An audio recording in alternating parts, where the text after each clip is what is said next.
My name is Sharon, and by profession, I am an architect.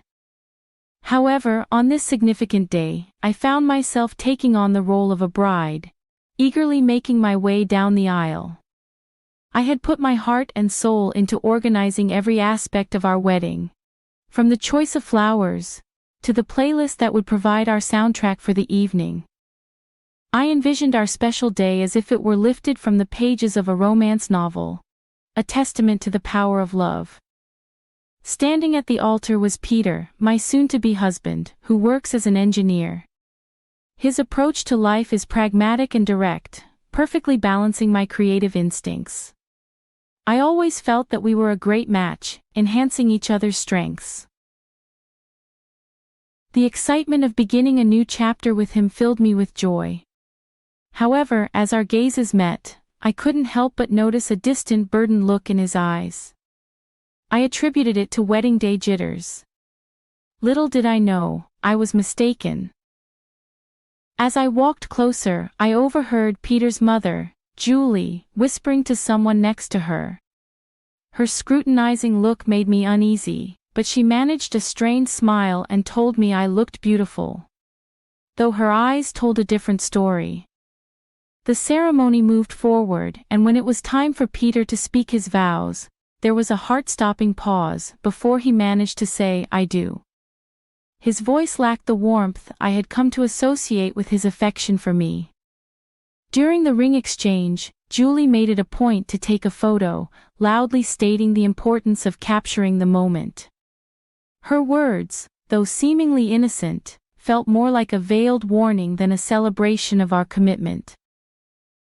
At the reception, Julie found me mingling with some college friends and commented on my wedding dress with a thinly veiled critique, praising its beauty yet highlighting its non-traditional nature.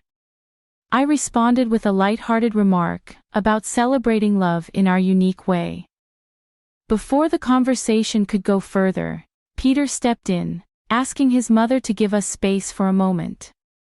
I thought he was defending our choices, but his comment hinted at resignation rather than support. His words felt out of place on a day that was meant to be filled with nothing but happiness.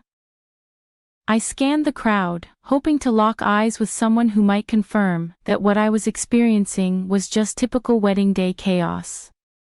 Yet deep inside, I knew better.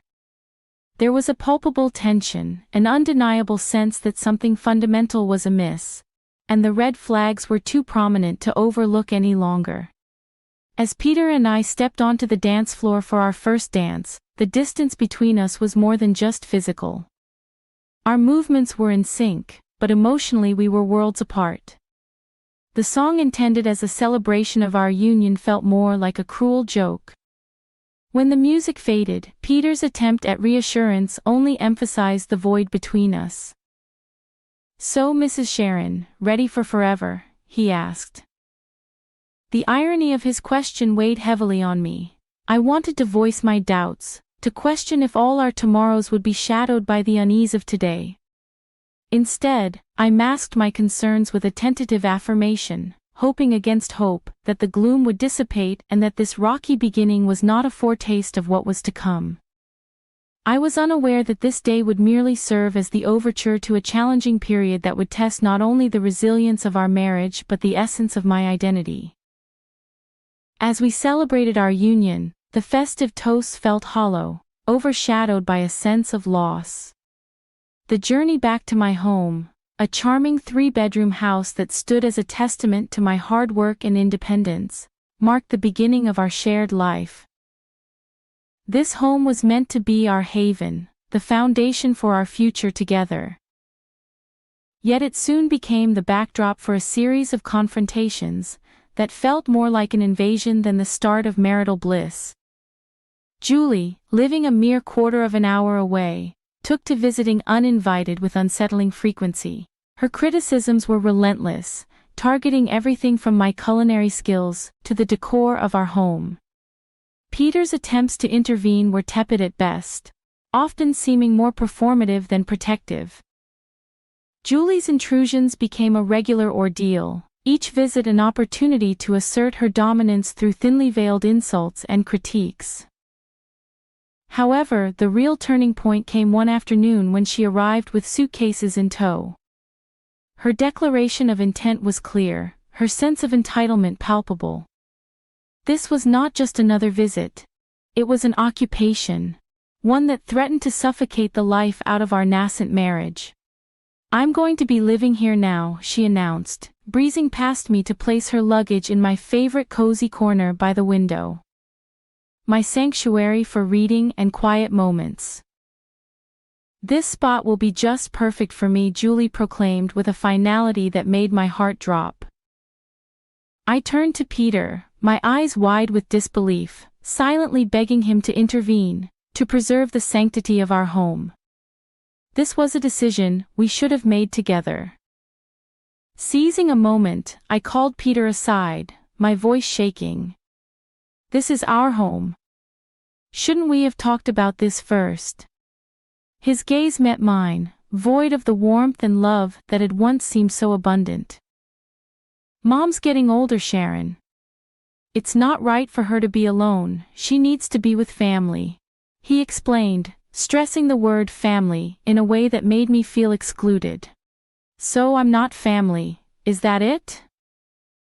The words barely left my lips before the tears began to well up, a mix of hurt and frustration. Peter quickly countered, his patience thinning. "You know that's not what I mean. But I owe her this.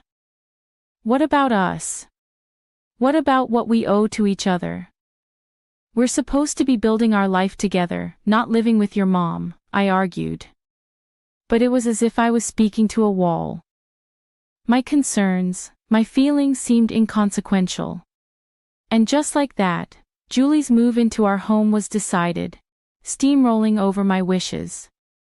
With Julie's arrival, the dynamic of our home shifted drastically. Every corner of the house, once filled with our shared dreams and plans, now felt weighed down by tension and conflict.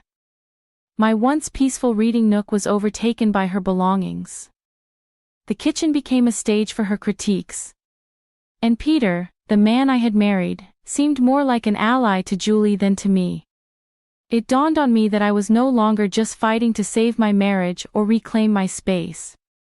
I was fighting for my very sense of self, my dignity, and my peace. A persistent thought haunted me. How had things come to this point where my desires, my space, and my voice were secondary to Julie's preferences? The transformation was stark. My beloved nook was now a monument to Julie's intrusion. The kitchen, a battleground for her relentless criticism. And my husband had become a stranger, aligning himself with what felt like the opposition. And this was only the beginning. Life, already challenging, became an unbearable nightmare as the atmosphere in our home grew increasingly oppressive, symbolizing the shrinking of my own space and voice. To add to the mounting pressure, a discovery brought everything into sharper focus. The unmistakable presence of 2 blue lines on a pregnancy test, signaling a new life amidst the turmoil. This revelation intensified the situation, making the already dense atmosphere in the house almost suffocating as I grappled with the realization that the stakes were now even higher. Clutching the pregnancy test, my hands shook with a mixture of anticipation and dread. I had always dreamt that discovering I was pregnant would be one of the happiest moments of my life, a time filled with excitement and celebration. However, standing alone in the bathroom, tears welling up in my eyes as I faced my reflection, I realized this milestone felt more like a heavy burden. When I shared the news with Peter, his reaction was disappointingly tepid. "Well, that's something," he muttered, quickly diverting the conversation to a renovation idea his mother had proposed. It became clear that Julie saw my pregnancy not just as news, but as her new project.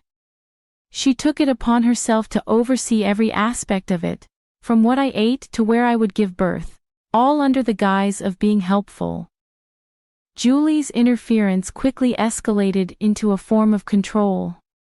She scrutinized everything I ate, casting judgmental glances at even the simplest of meals and questioning my weight management. Despite my assurances that my diet was doctor-approved, she scoffed dismissively, convinced that her dated wisdom surpassed modern medical advice. As the pregnancy progressed, Julie's demands grew more outrageous. She transformed my home into her domain, expecting me to maintain it to her standards, disregarding the fact that I was pregnant and needed rest. "Sharon, why isn't the living room clean yet?" she would demand from her spot in my once peaceful reading nook, now commandeered as her base for endless phone scrolling and TV watching. My protests of fatigue fell on deaf ears, with Julie insisting that pregnancy was no excuse for laziness. Peter's silence throughout these exchanges only added to the strain. His lack of support became painfully obvious, especially during a dinner that erupted into an argument over baby names. Julie's harsh criticism of my chosen name was the last straw. "Enough, Julie. This is my child, and I will decide how to raise them," I countered, my patience exhausted. Her reaction was one of indignation, as if my asserting some control over my own life was a personal affront. Peter's attempt at peacemaking, siding with his mother and labeling me as emotional, only deepened the chasm between us. I was left feeling more isolated than ever, trapped in a home that had become a battleground, where my voice seemed to matter less and less. This wasn't just about choosing a baby name anymore. It was about reclaiming my autonomy, my dignity, and the sense of belonging that had been systematically eroded by Julie's overbearing presence. Gazing into the reflection of my once shiny wedding ring, I hardly recognized the woman looking back at me. A woman who was gradually losing everything she held dear. Her sanctuary, her self-respect, and most heartbreakingly, her determination to stand up for herself. It was during one of our tense confrontations that Julie, brimming with a vindictive sense of victory, delivered a blow that would alter everything. She coldly suggested that perhaps I didn't belong in their family if I couldn't navigate a simple family disagreement. Peter's response, or lack thereof, was perhaps the most painful part. His silence was louder and more hurtful than any words could ever be, making it painfully clear that my ordeal was not just beginning. It had been my reality for far too long. My days turned into a blur, moving through a house that no longer felt like mine, clinging to the only beacon of hope I had left. The life growing inside me. Yet even this small comfort felt under siege in the toxic environment I found myself in. The breaking point came one frigid evening during yet another excruciating family dinner. Despite my efforts to prepare a flawless meal, Julie's criticisms were relentless, attacking everything from the food seasoning to its preparation. Her words felt like physical blows, each comment a strike against my already wavering confidence. But it was her next jab that cut the deepest, questioning my capability as a mother, based on my supposed inadequacy in managing household chores. Peter's agreement with her was the final blow, pushing me over the edge. Fueled by a mix of anger, accumulated resentment, and sheer desperation, I found my voice. "Step it up. I've been carrying our child, taking care of our home, and enduring endless criticism from your mother, and you're telling me to step it up." The shock on their faces said it all, but I was past caring. For too long, I had allowed myself to be diminished and belittled. But in that moment, I reclaimed my voice. "I'm done, I can't do this anymore." The clarity of my decision pierced through the years of suppression. It was a declaration of my refusal to tolerate any more disrespect or emotional torment. I was ready to fight for myself, for my child, and for a future free from the shadows that had darkened my life. My voice broke as I spoke. I refused to raise my child in a place where their mother is constantly belittled. If this is what being a family means to you, then I want no part in it. With those final words, I left the dinner table behind, their stunned silence echoing in my wake. Grabbing only the essentials, I made my way to the door, my hands trembling as I reached for the knob, eager to escape the suffocating atmosphere. Julie, ever the antagonist, chose that moment for her most cutting remark yet. "And where do you think you're going? This is Peter's house, not yours." I stopped and faced her, my resolve hardening. "Actually, Julie, this house is mine. I bought it. I decide who stays and who goes." Peter's voice broke through, tinged with desperation. "Sharon, please, let's discuss this." But I was beyond negotiation. "There's nothing left to discuss," I replied, my tears a testament to the pain of my decision. Stepping out into the cold night felt like stepping into a new chapter of my life, one filled with uncertainty, but also a sense of liberation. The door closing behind me signified the end of a tumultuous saga, a final farewell to a life I could no longer bear. I walked away, each step a mixture of pain and determination, propelled by the need to reclaim my autonomy. The journey to my parents' home was a blur of cold, fatigue, and heartache. Just a short distance from my haven, a misstep caused me to stumble and fall, the physical pain a mere echo of my inner turmoil. Yet this fall did not deter me, it only strengthened my resolve. Reaching my parents' doorstep, the concern in their eyes mirrored the gravity of my situation. As they ushered me to the hospital, I realized that this moment of vulnerability marked not just an end but a beginning. Lying in the hospital bed, with the reality of my circumstances setting in, I understood that returning to my previous life was not an option. This breaking point was a crucial step towards reclaiming the life and dignity that had been eroded away. A painful yet essential transition towards healing and independence. The clarity that comes with such moments is profound, revealing the path forward away from the shadows of the past towards a future of my own making, caught in a whirlwind of emotions. I stood surrounded by the comforting yet worried presence of my parents. Their concern was palpable, a silent testament to their fears about the true state of my marriage, now unmistakably revealed in its troubled depth. Breaking the heavy silence, my mom voiced her concern, her words heavy with the weight of the unfolding reality. "Sharon love, what's your plan now?" Unsure but resolute, I replied. "I'm not sure, Mom. But one thing's clear, I can't return to that life. Not now, not ever." My declaration, more confident than I anticipated, seemed to echo my newfound determination. My father, who'd been pacing anxiously, paused to reassure me, emphasizing that their support was unwavering regardless of my choice. He reminded me to consider not just my own future, but that of the life growing inside me. His words prompted a silent acknowledgement from me. My mind had been a battlefield of scenarios, each uncertain yet laced with the possibility of a fresh start. The unexpected buzz of my phone broke through my thoughts.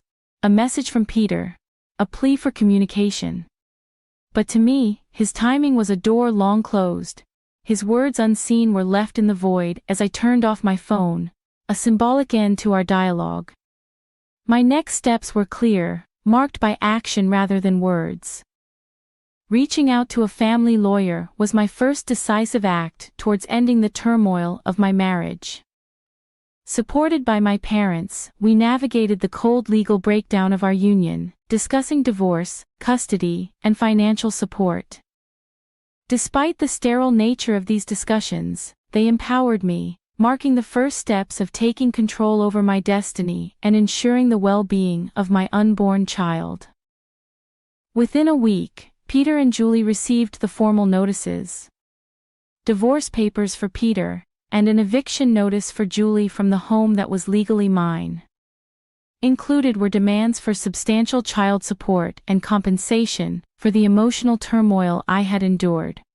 Though drastic, these actions were necessary, severing the ties that had long bound me to a life of despair. When I finally re-engaged with my phone, it was flooded with Peter's attempts to reach out.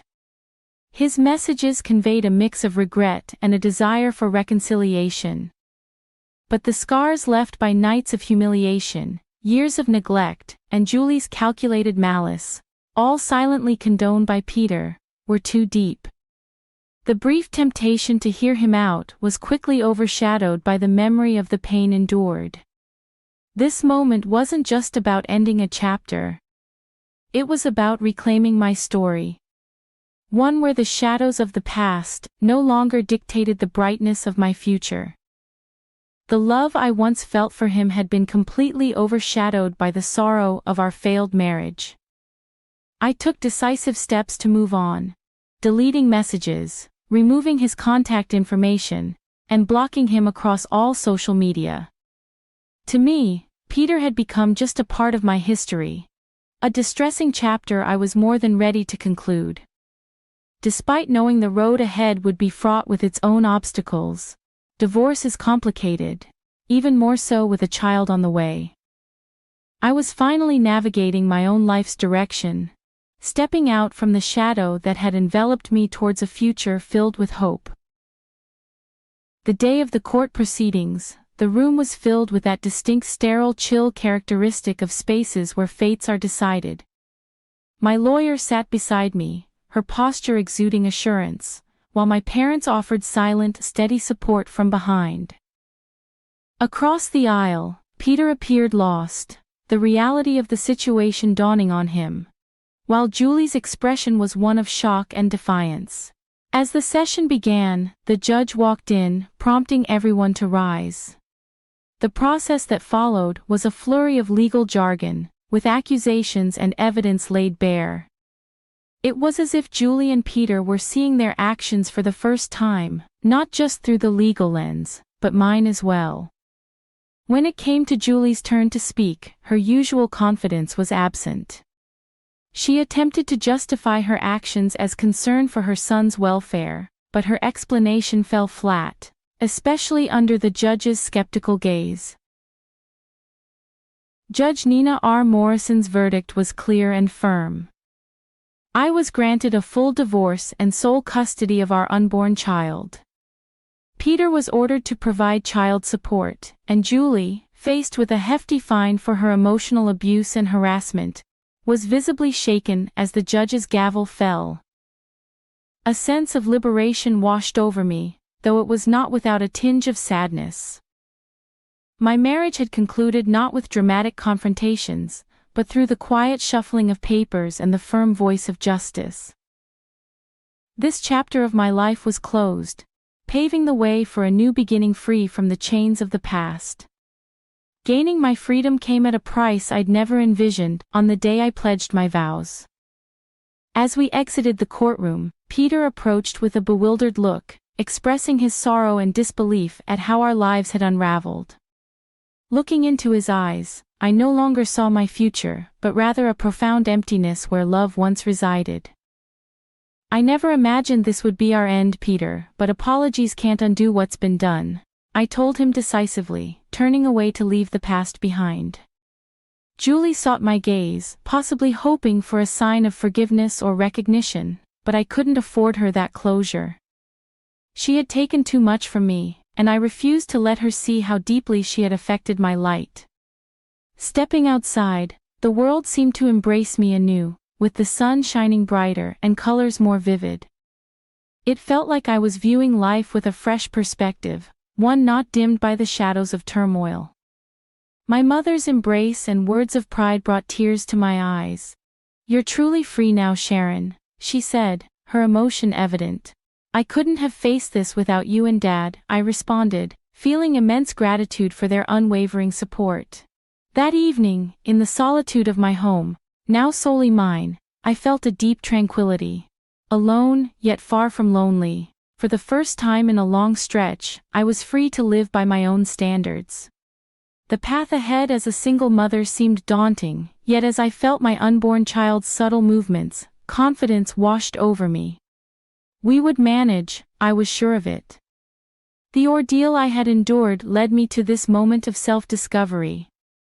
While it left scars, they marked a tale of resilience, not defeat. Facing the future, I was not just compelled by circumstance but driven by choice. This distinction filled me with a profound sense of empowerment, ready for what lay ahead, not out of necessity, but from a place of deliberate decision. I knew this was the start of a meaningful new chapter. Dare, did you see it? I apologize.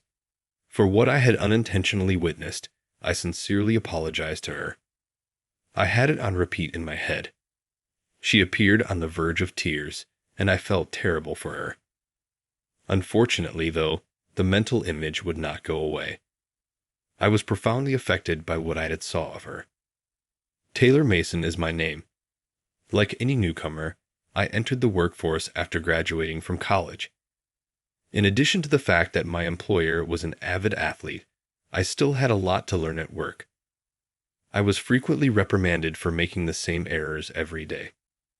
Mason, you've committed yet another simple mistake. How often does this happen now? I apologize. Out of all my peers, I performed the worst. My inability to multitask has always caused me to make more mistakes when there was a lot of work to be done. At work, I was yelled at all the time, and I couldn't help but sigh, wondering how it got to be this way. I only needed to comprehend the lecture material to receive good scores in college. I was mistaken to believe that I would be able to function in the real world as well. I was actually simply a low-level worker who was beginning to hate myself since I was always making mistakes. With all of these emotions, I once stopped at a convenience store on my way home from work to get a microwave supper. I just didn't have the energy to prepare my own meals. I lived in a small apartment, so there was rarely anyone around, and I typically arrived home late at night. It happened as I opened the door to my apartment as usual. Meow. A feline approached me. The cat appeared accustomed to humans, and its fur was too neat for a stray. It may belong to someone because pets are permitted in this flat. However, where did it originate? The cat strolled into the open entrance of my apartment as I was pondering this. Hey, Fluffy, you can't simply walk in. Has Fluffy returned? My neighbor rushed out of her door when she heard the cat meow. I looked around. She had hurried out wearing a shabby sports bra and was a woman, most likely in her early 20s. I couldn't speak. I briefly thought she was naked because she had emerged so quickly that she was barefoot and had a lot of skin exposed. She apologized when she discovered her cat had come inside my apartment.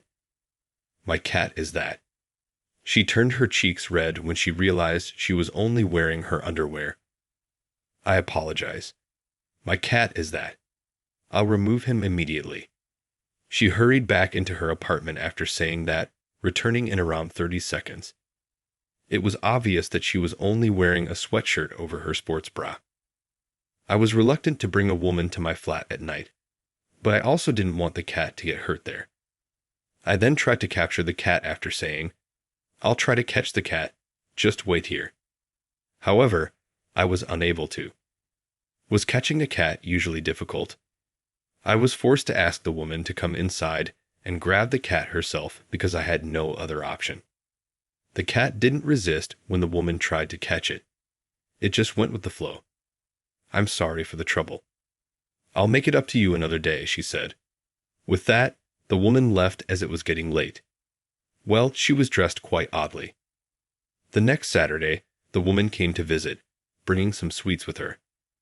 I led her into the room to check if the cat hadn't broken anything, and we sat down for a cup of tea. Honestly, since I had led her in my room yesterday, I didn't resist much. Her name was Julia Roberts. She seemed to be a college student, and from the big shoulder bag she brought, it seemed she probably planned to study somewhere after this. She owned a cat named Fluffy. Actually, yesterday, Fluffy went out onto the balcony, and I heard him crying at night, so I rushed out in such a strange outfit, Julia explained, blushing. Oh, Fluffy scratched me up pretty bad. It's even more embarrassing to be seen like this. Cats can be quite a handful, huh? I said. I heard cats scratch everything around them when they need to sharpen their claws, so their clothes get scratched occasionally. But it costs a lot to buy new ones each time, so they wear them when they're not meeting anyone. I'm really sorry for the trouble, she said. Don't worry about it. Just take good care of your cat. Julia thanked me again and got up to leave, but at that moment, her shoulder bag fell over, and all the documents inside spilled out. "Are you okay?" I asked, scrambling to gather the papers. She exclaimed, "No, no," and quickly snatched the papers away from me. But I had seen it.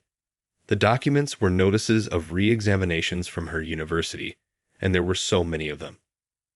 The number of re-examinations was so large that it made me worry about her credit completion. "Did you see it?" she asked. "Yes, I'm sorry." I apologized sincerely. Julia blushed deeper than when she had been seen in her underwear, her face on the verge of tears. "Everyone says it. They say college is a piece of cake if you attend lectures, but it's impossible for me.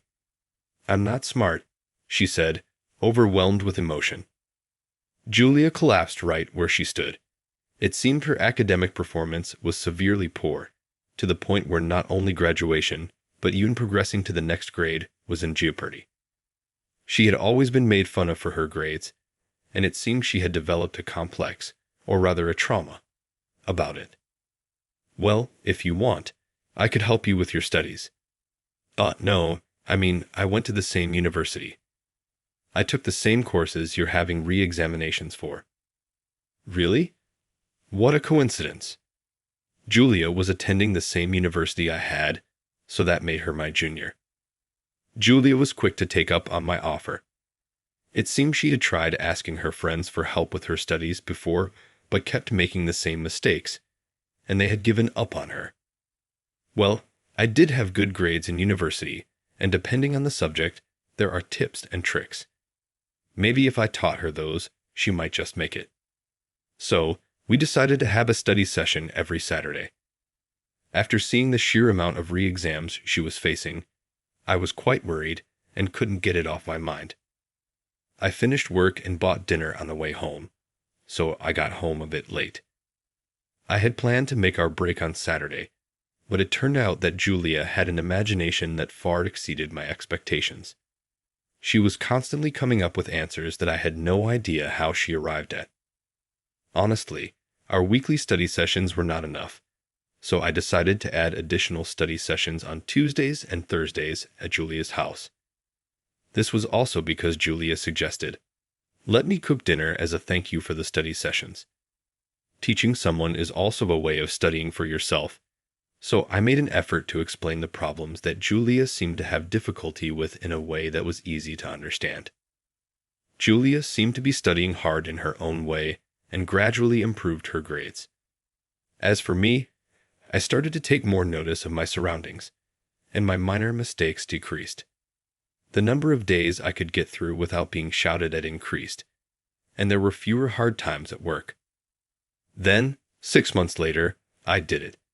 I don't have any resits anymore. Finally, Julia was freed from the hell of resits. Julia was able to understand the lecture after 6 months of study, and she no longer needed my help.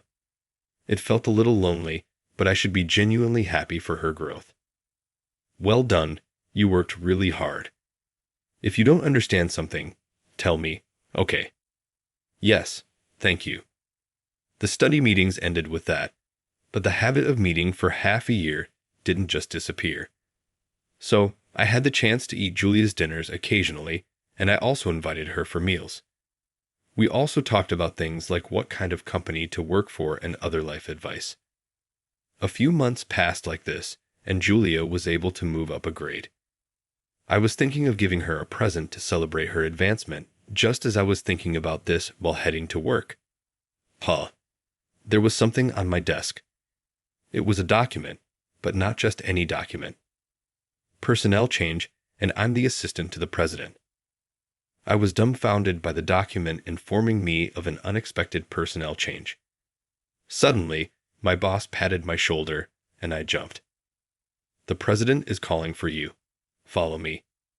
With that, my heart was about to jump out of my chest. What did I do?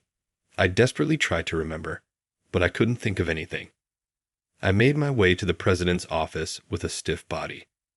There were guests in the president's office besides the president. It seemed that I had been called to the president's office because these guests wanted to see me. "Sorry for calling you all of a sudden." These are the owners of Roberts Asai, our business partners, introduced the president. I bowed my head. Wait, Roberts? That's the same surname as Julia. What a coincidence. As I sat on the sofa as directed, the Roberts couple smiled at me. Nice to meet you. We are from Roberts Asai. No, let's leave the title aside. We came here as parents to thank you and ask you a favor, the president of Roberts said to me. I was completely lost for words and just stared blankly. Actually, the Julia you've been tutoring is our daughter. We heard that she was able to move up a grade thanks to your help. Thank you so much. No, it was all thanks to Julia's efforts that she was able to move up a grade. So, it turned out that Julia was the president's daughter. I had no idea. I was just surprised. According to Mr. Peterson, the CEO, Julia had her pride and wanted to fend for herself without depending on her parents. It seemed that she started living on her own because of this. I heard about you from my daughter. I wanted to express my gratitude for everything you've done for her, and I apologize for the inconvenience, but would you please continue to help her with her studies? He said with these words. Both the CEO and his wife bowed deeply in thanks. Wait, please lift your heads. I protested, being shown such respect by the CEO. A man like me, just an ordinary employee, felt quite awkward. After a few insistences, they finally raised their heads. Apparently, Julia had always had bad grades since she was young. She had received tutoring from various people, but it seems the only one who could make a real difference was me. Julia trusted me, and the ridiculous personnel change that made me the CEO's secretary happened so that it would be easier for me to adjust my work schedule. Our CEO was quite capable, so he didn't need an assistant's permission to allow me to go to Julia's place at any time. In other words, I didn't have any right to refuse. But why did the CEO go to such lengths? Was it simply because he valued this business relationship that much? Actually, we've been friends since we were kids, the so-called best buddies. I've known Julia since she was a little girl, and I've been as troubled as anyone else by her poor academic performance, he revealed. Because I seemed puzzled, the CEO was kind enough to explain our relationship. Apparently, when Julia was in high school, the CEO used to supervise her studies. She managed to pass her college entrance exams, but it seems she ended up in a sort of remedial hell. Of course, my salary remained the same, even though my department had changed, so it's a win-win situation for me, or so it should be. However, this lack of the right to refuse showed me the frightening power that adults with authority hold. It was decided that I would be taking care of Julia, approved by both our parents and the company. Julia's academic performance has improved slightly, but I can't let my guard down. She seemed to have received a failing grade in a new course she started right after advancing to the next grade. Your assistance again would be much appreciated, she said. Likewise, I responded. Julia looked a bit embarrassed, but I felt rather glad to have this connection with her. In this way, I supported Julia and was sometimes supported by her. And before I knew it, Julia became my wife. You never know what life has in store for you. Who would have thought that the college girl I saw in her underwear the first time we met would become my wife? But it seems Julia is still hung up on the mountain of remedial notices more than the fact that I saw her in her underwear. Playfully, she tells me to take responsibility for that time, as she asks me to help her study. Though the studying she was referring to now wasn't academic learning, but rather business manners and other basic knowledge for working adults. The CEO was also delighted. Who would have thought that Julia would grow so much? She's an amazing person who single-handedly started the company and continues to grow it. The level of her performance, even at the CEO level, is something even such a CEO struggled with. I still don't know about Julia's past grades, but it seems it's better not to know about it. That's how I'm happily living my life now. But when I really think about it, the catalyst for me discovering Julia's retake notices was when Fluffy wandered into my room. In that sense, I should really be thankful to Fluffy for dropping by my room. Meow. The Cupid of our love spent another day curled up under the sunshine. Man, that was a close call. On the night my wife told me she wanted a divorce, by tomorrow, we won't be husband and wife anymore. Thinking about that, I can't help but feel regretful. My name is Robert Johnson, 50 years old. I've lived for half a century, but right now, I'm undoubtedly facing the biggest crisis in my life.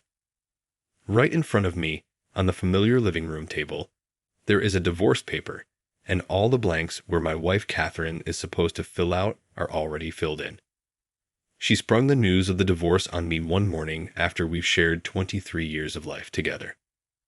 At first, I thought I must be dreaming or still half asleep. What? What is this?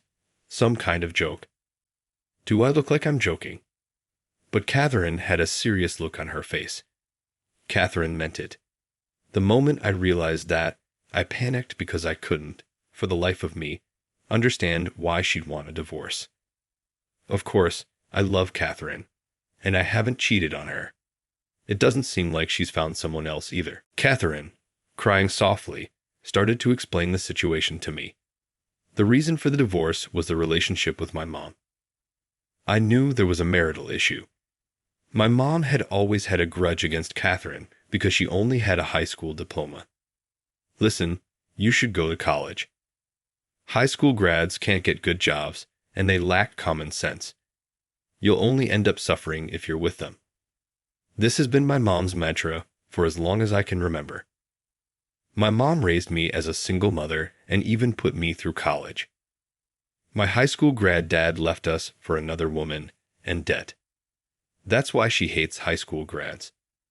Of course, there's some truth to that, but there are people with no common sense in the world, whether they are college or high school graduates.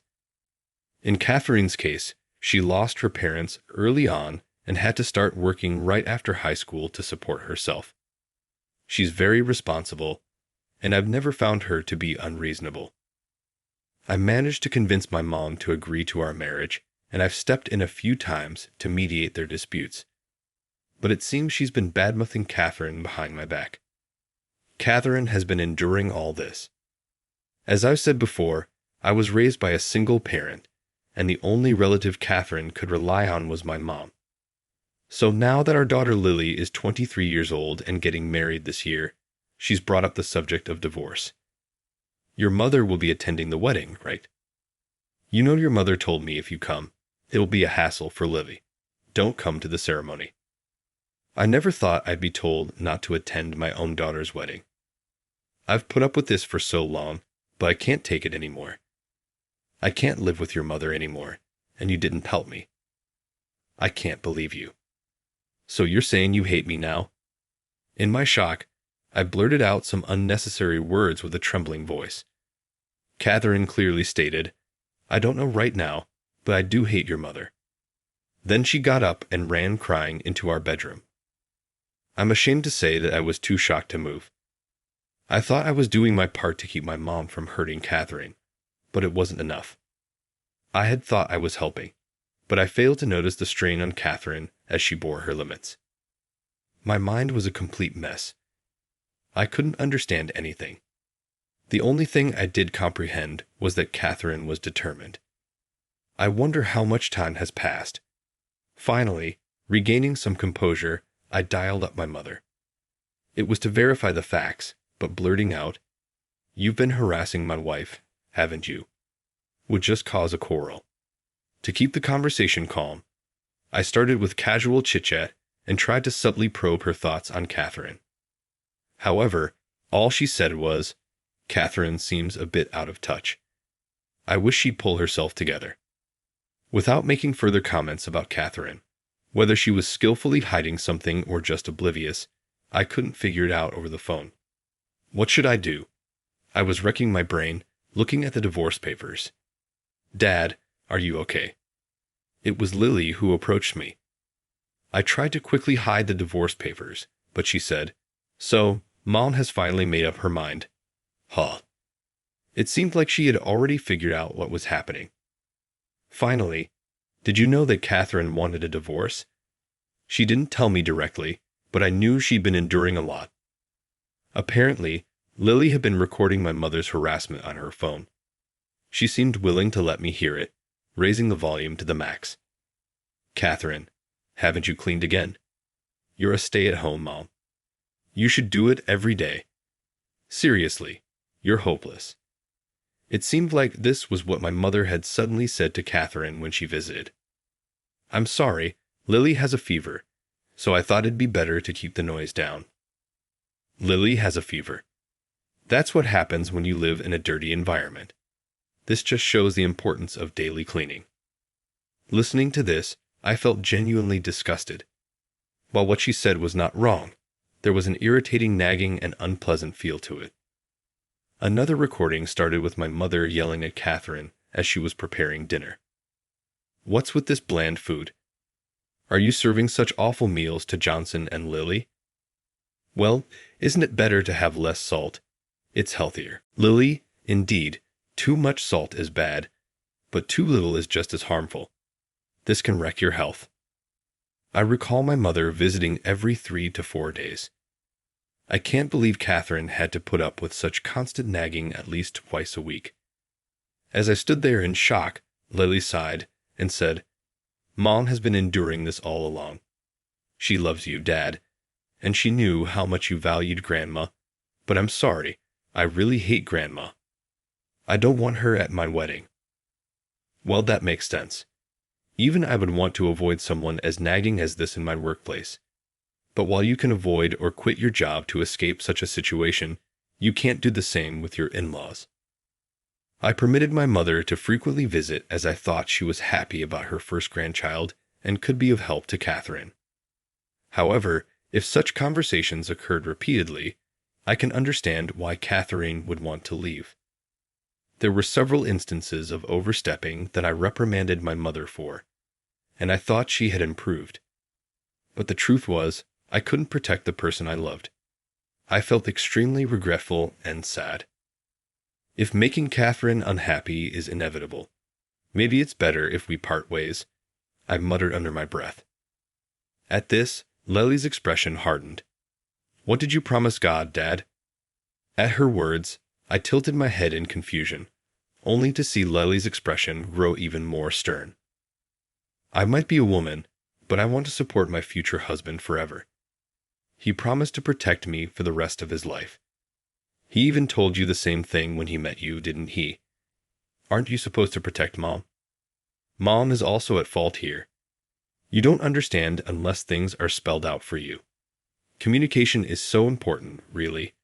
Right now, Mom has no allies, Dad. Think about it. Lily said this calmly, then left the room. Her retreating figure overlapped with that of Catherine. When I decided to marry Catherine, I resolved to protect her at all costs. But now Catherine is trying to distance herself from me. She's crumbling, trying to isolate herself. I stood up and took out the wedding ring that had been tucked away in the back of the dresser. We'd had kept it safe so as not to lose it during our busy work and parenting lives. It was worth 3 months of my salary at the time. Even though we hadn't worn it in a long time, the 2 rings retained their original shine and were still as beautiful as ever. The image of Catherine walking down the aisle with this ring on, I could never forget.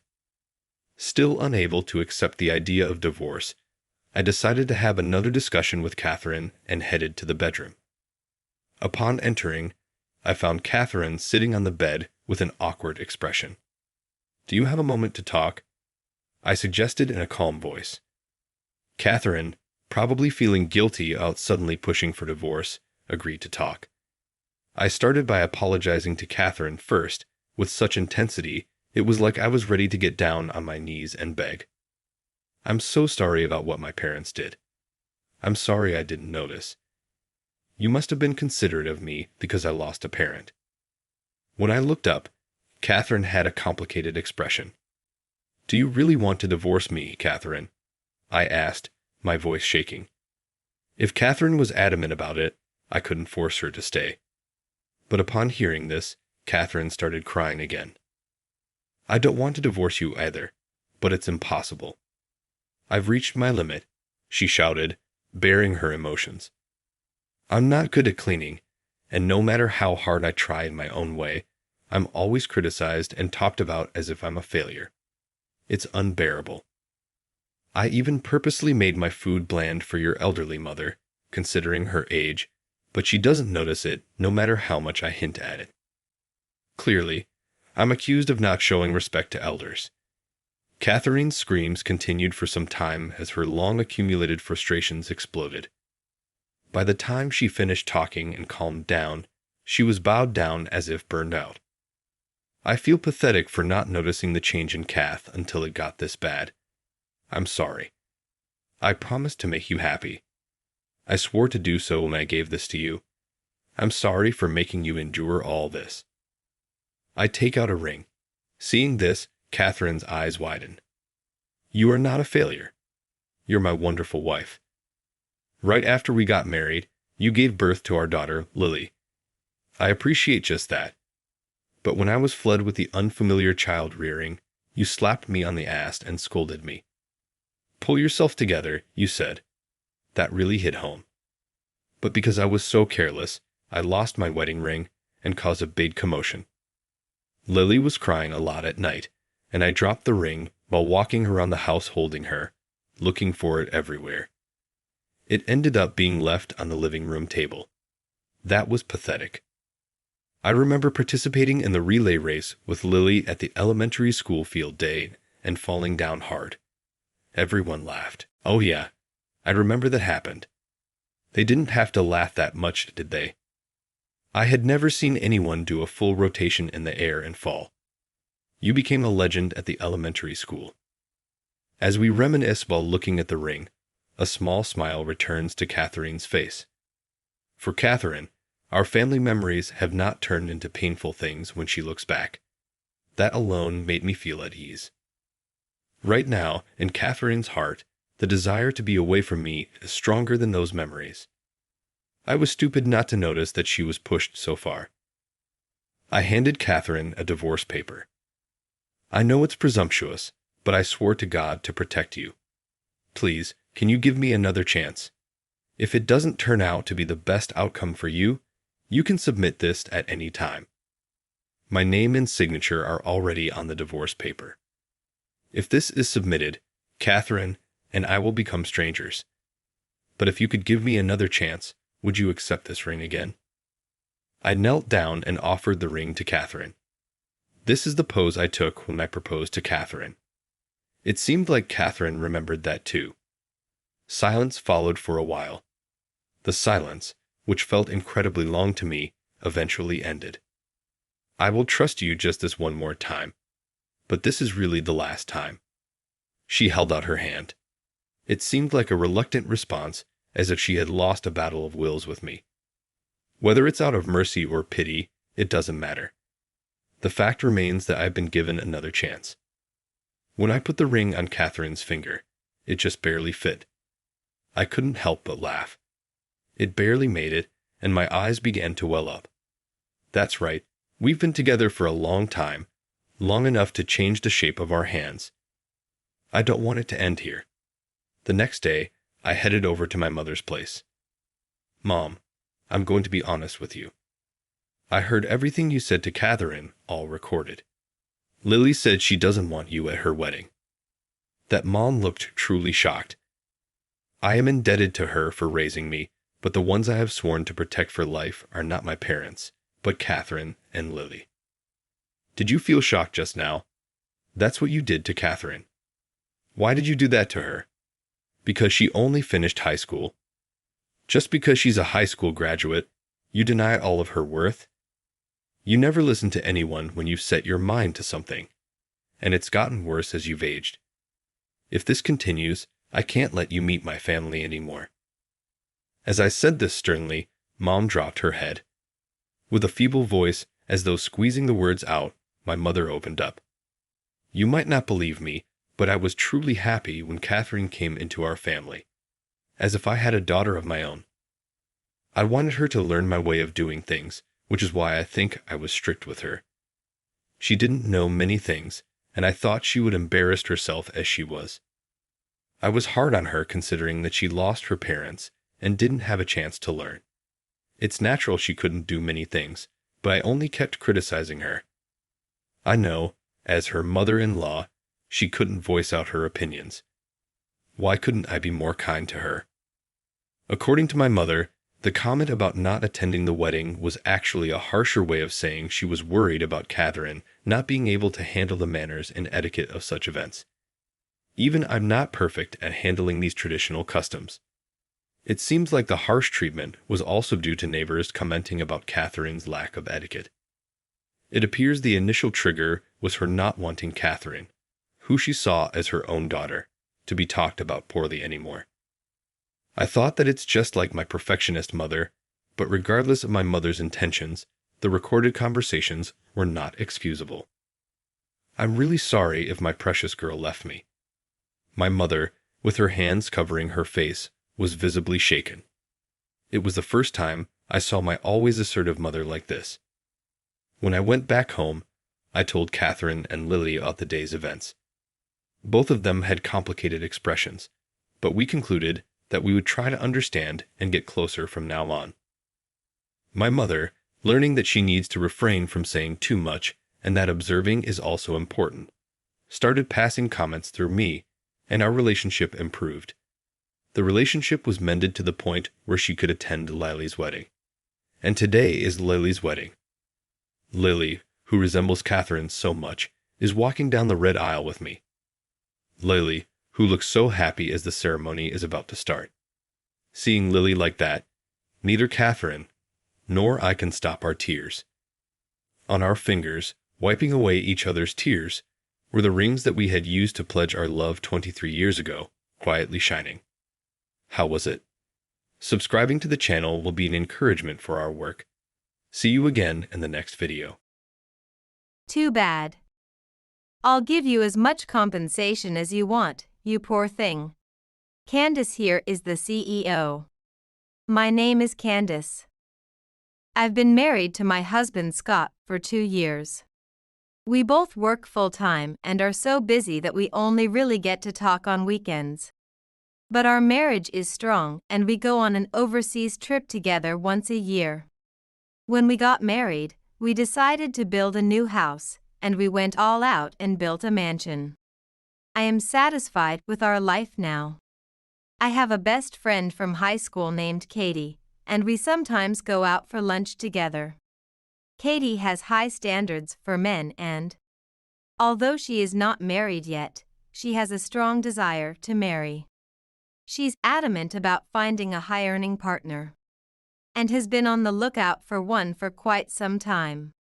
Hey, can I come over to your house next time? Today, I am having lunch with my best friend Katie for the first time in a while. We've both been busy and couldn't meet often. Just occasionally catching up over phone or email, but today we managed to find time. Katie and I have been best friends since high school, and we've consulted each other on various matters.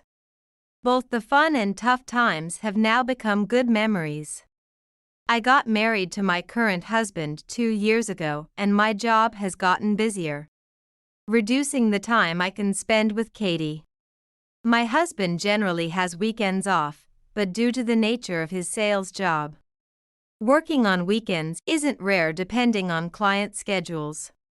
With my husband busy with work, I was left alone wondering how to spend my free time, which led me to this point after receiving a message from Katie.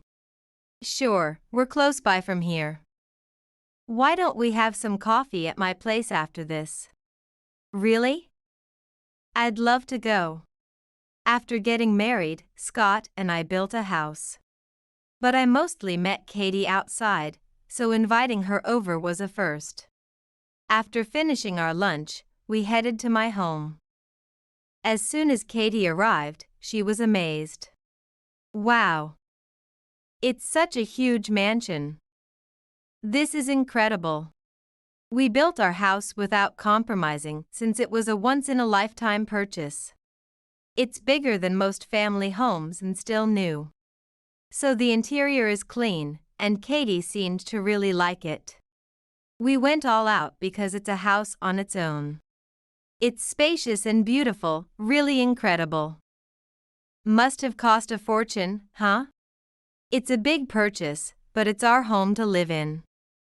It cost about $1 million.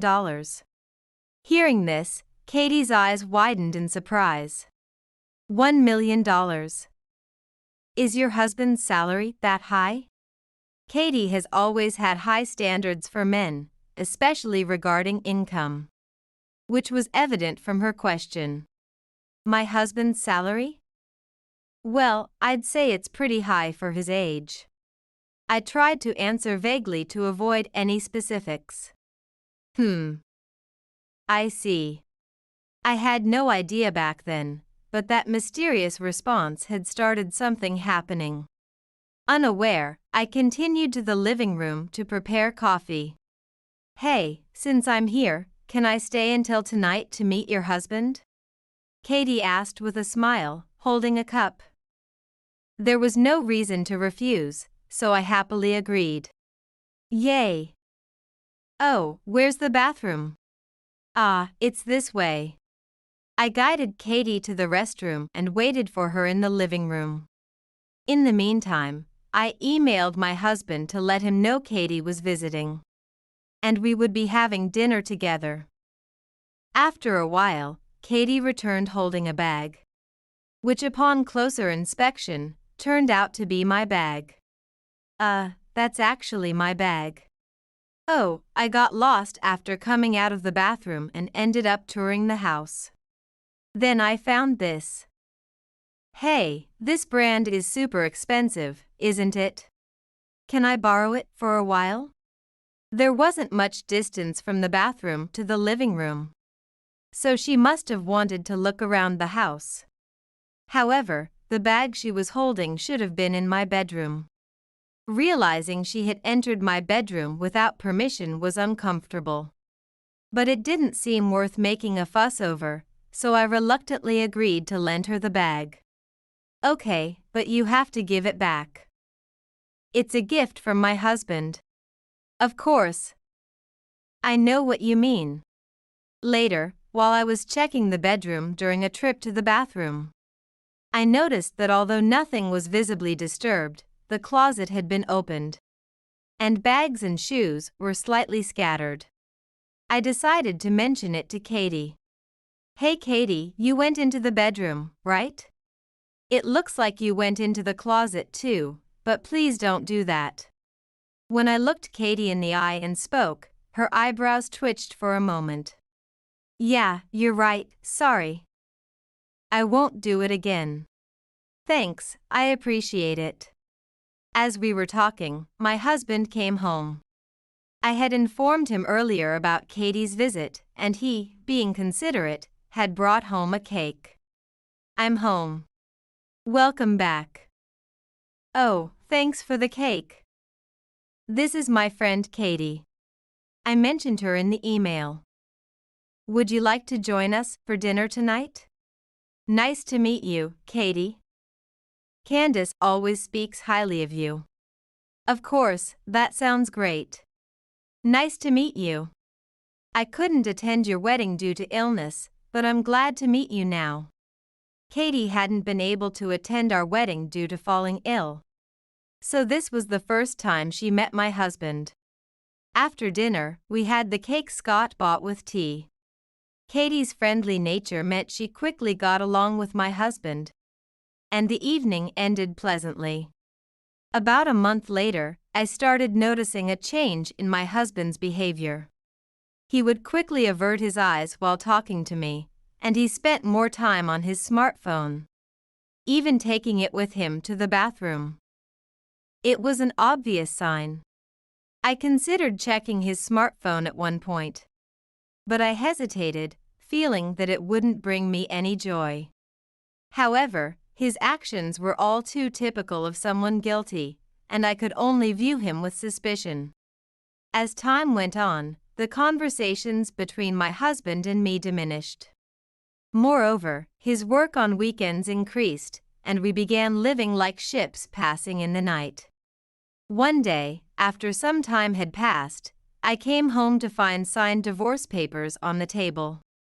Although I had anticipated this might happen, it was still unsettling to see it in front of me.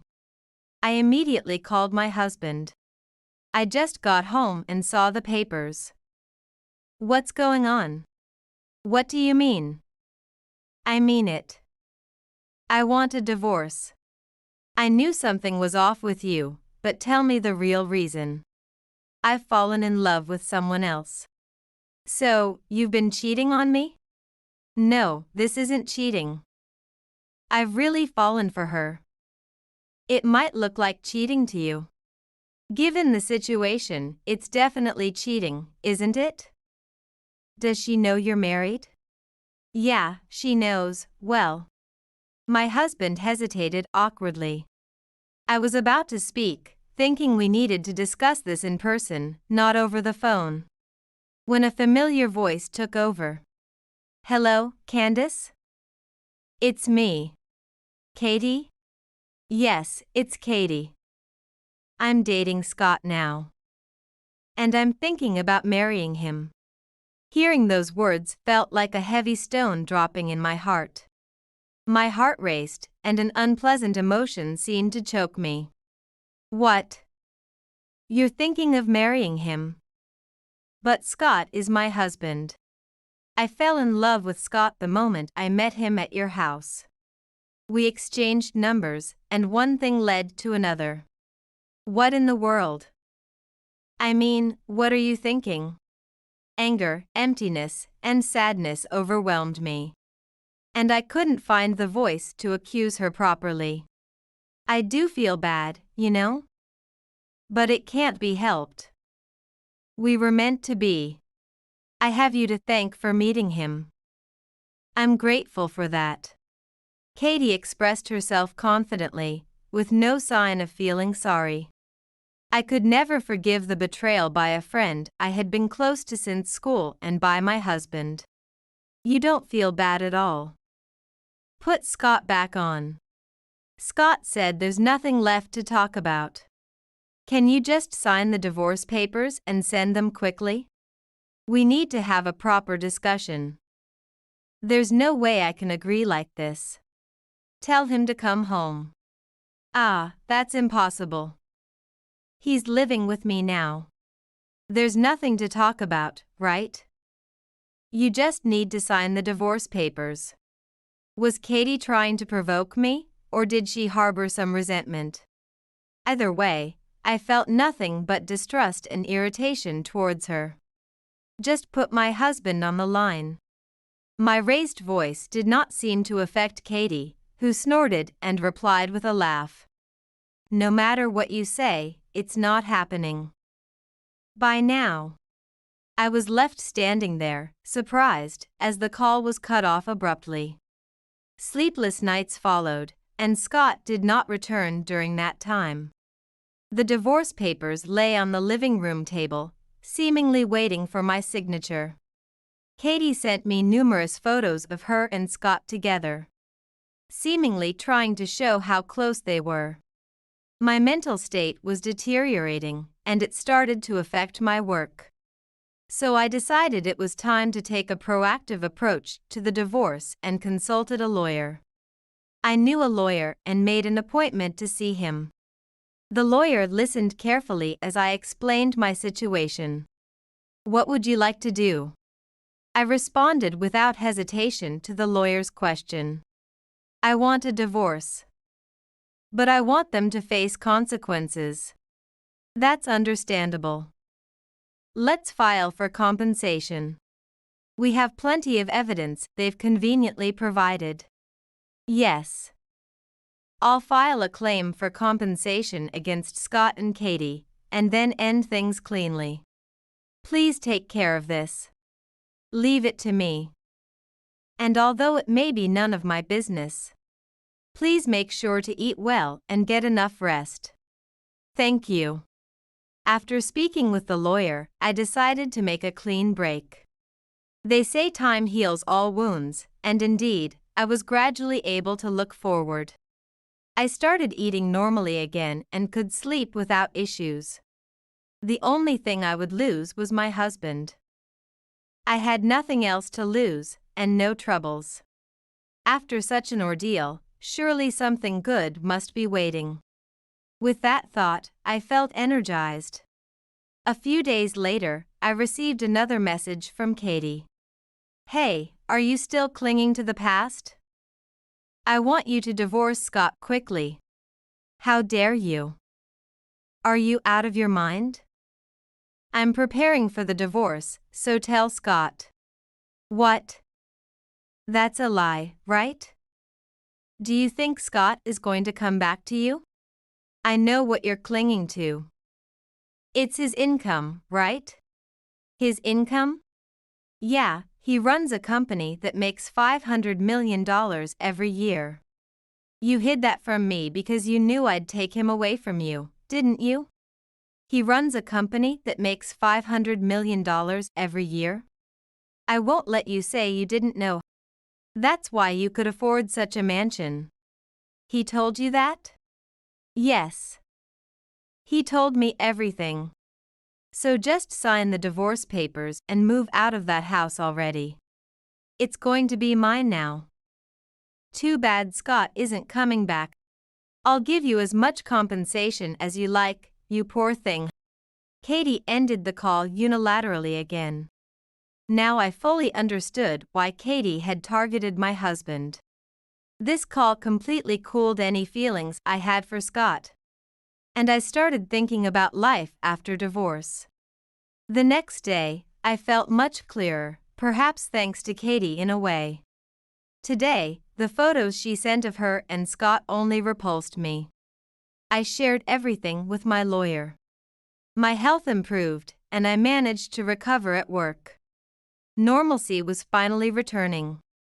All that was left was to settle things with Scott and Katie. My lawyer acted as my representative and sent them a formal notice. Now, I just had to wait for their response. Their reaction came quickly. Hey! What are you thinking, sending a formal notice to my company? Katie was outraged, her angry voice echoing. Did you seriously think you could annoy me and get away with it? I was just sharing a bit of our happiness with you. It wasn't harassment. No, it was definitely harassment. Oh, right. Please speak to my representative from now on. That's it. Wait, hang on. I hung up the phone then. I could tell she was significantly shaken, which gave me a bit of relief. Calls from Katie continued to come in immediately, but I didn't answer them.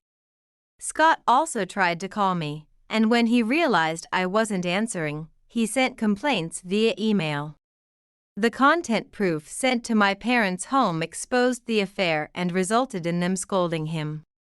His email was full of selfish content, placing the blame elsewhere while ignoring his own actions. My contempt for my husband grew even more. After returning home, eating dinner, and taking a bath, I went to the bedroom and felt something was off. When I opened the closet, I noticed that some of my bags and accessories were missing, all of them brand name items. There was only one suspect I could think of. You've got to be kidding, she stole from me? I immediately reported this to my lawyer, who told me that we would need evidence to pursue this. Evidence, huh? That's when I remembered that when we built this house, we installed security cameras as a precaution. I had forgotten about them because I never had to use them. But when I checked the footage from one of the cameras, it was clearly recorded. I decided to check the surveillance cameras installed throughout the house. To my astonishment, the footage showed Katie, over several days, stealthily stealing the brand items while I was away. I got goosebumps. Realizing that I had been friends with such a person up to now felt terrifying. The next day, I took the video data to my lawyer, who was appalled. This person, in a way, it's impressive. she's boldly stealing from someone's house. This will certainly serve as evidence. However, this is a separate issue from the divorce case.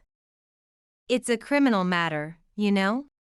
Yes, please pursue it thoroughly, sir. I said that to the lawyer with a smile, perhaps eerily calm.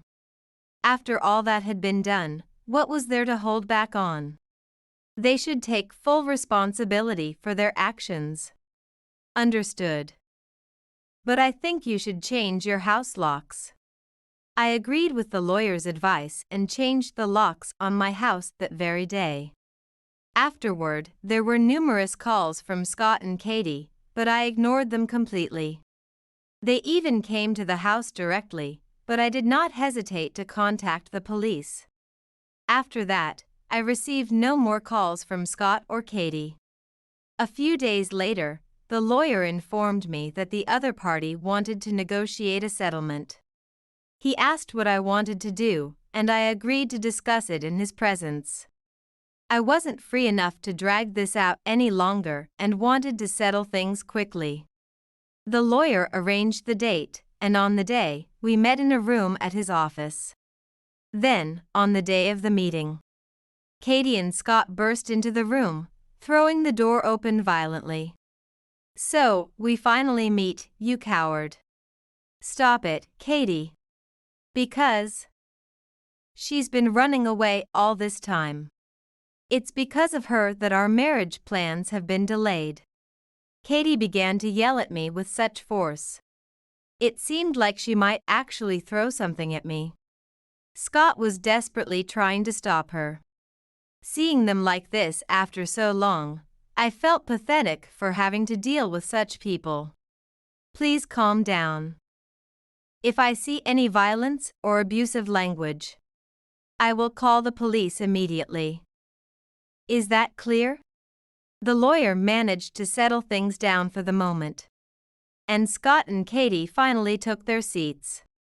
Once everyone was seated, the discussion began. "Sir, you're seeking a divorce, correct?" "We agree to the divorce. However, given that your relationship with Ms. involved an affair, we will claim compensation. Do you have any objections?" "I don't care about anything as long as you agree to the divorce. But once you pay the compensation, I want to cut all ties with you forever." "Ma'am, is that acceptable to you?" "Of course. I have no desire to continue any relationship with them either." I spoke calmly, while Scott appeared a bit shaken. But by then, I didn't care anymore. Next, regarding the compensation amount. As the lawyer was about to discuss the compensation, Katie interrupted. "I said any amount is fine, didn't I? We have tons of money." Katie crossed her arms and spoke arrogantly. Hearing this, the lawyer adjusted his glasses with a quick gesture. "Oh, a tremendous amount of money." "Yes. You're a lawyer and you didn't even check?" "Listen, Scott is the CEO of a company with an annual revenue of $500 million. A compensation for an affair is nothing to us. We'll even give you a fair share of the assets. Your salary must be barely making ends meet." As Katie laughed confidently, the lawyer burst into laughter, unable to contain himself. Katie's face turned sour at the sight. "What's so funny? Are you mocking me?" As Katie questioned the lawyer in agitation. He wiped his tears with a handkerchief and calmed down. "My apologies. I see now. That clears things up." The lawyer put down his handkerchief, looked at Katie, and smiled. "Candace here is the CEO. He is just a regular employee there." "What?" At the lawyer's remark, Katie looked perplexed and snorted. If a fool hires a lawyer, that lawyer is a fool too. Let's face it. Did Candace trick you into thinking she was the CEO? Ah, that's sad. It's you who should check the reality. Did you confirm if that's true? Turning to Scott, the lawyer's comment made him pale. Seeing his reaction, Katie became anxious and started to question Scott. You said you're the CEO of a company making $500 million a year, right? You weren't lying, were you, Scott? Scott remained silent, only looking down and growing pale. Seeing his reaction, Katie also began to pale. Answer me. You weren't lying, right? You said you're the CEO of a company making $500 million a year, right? Come on. As Katie shook Scott's shoulders, he muttered just one word. Sorry. This apology plunged Katie into despair. Shaking, she turned towards us, slammed her hand on the table, and stood up. You're kidding, right? There's no way you're the CEO, Candace.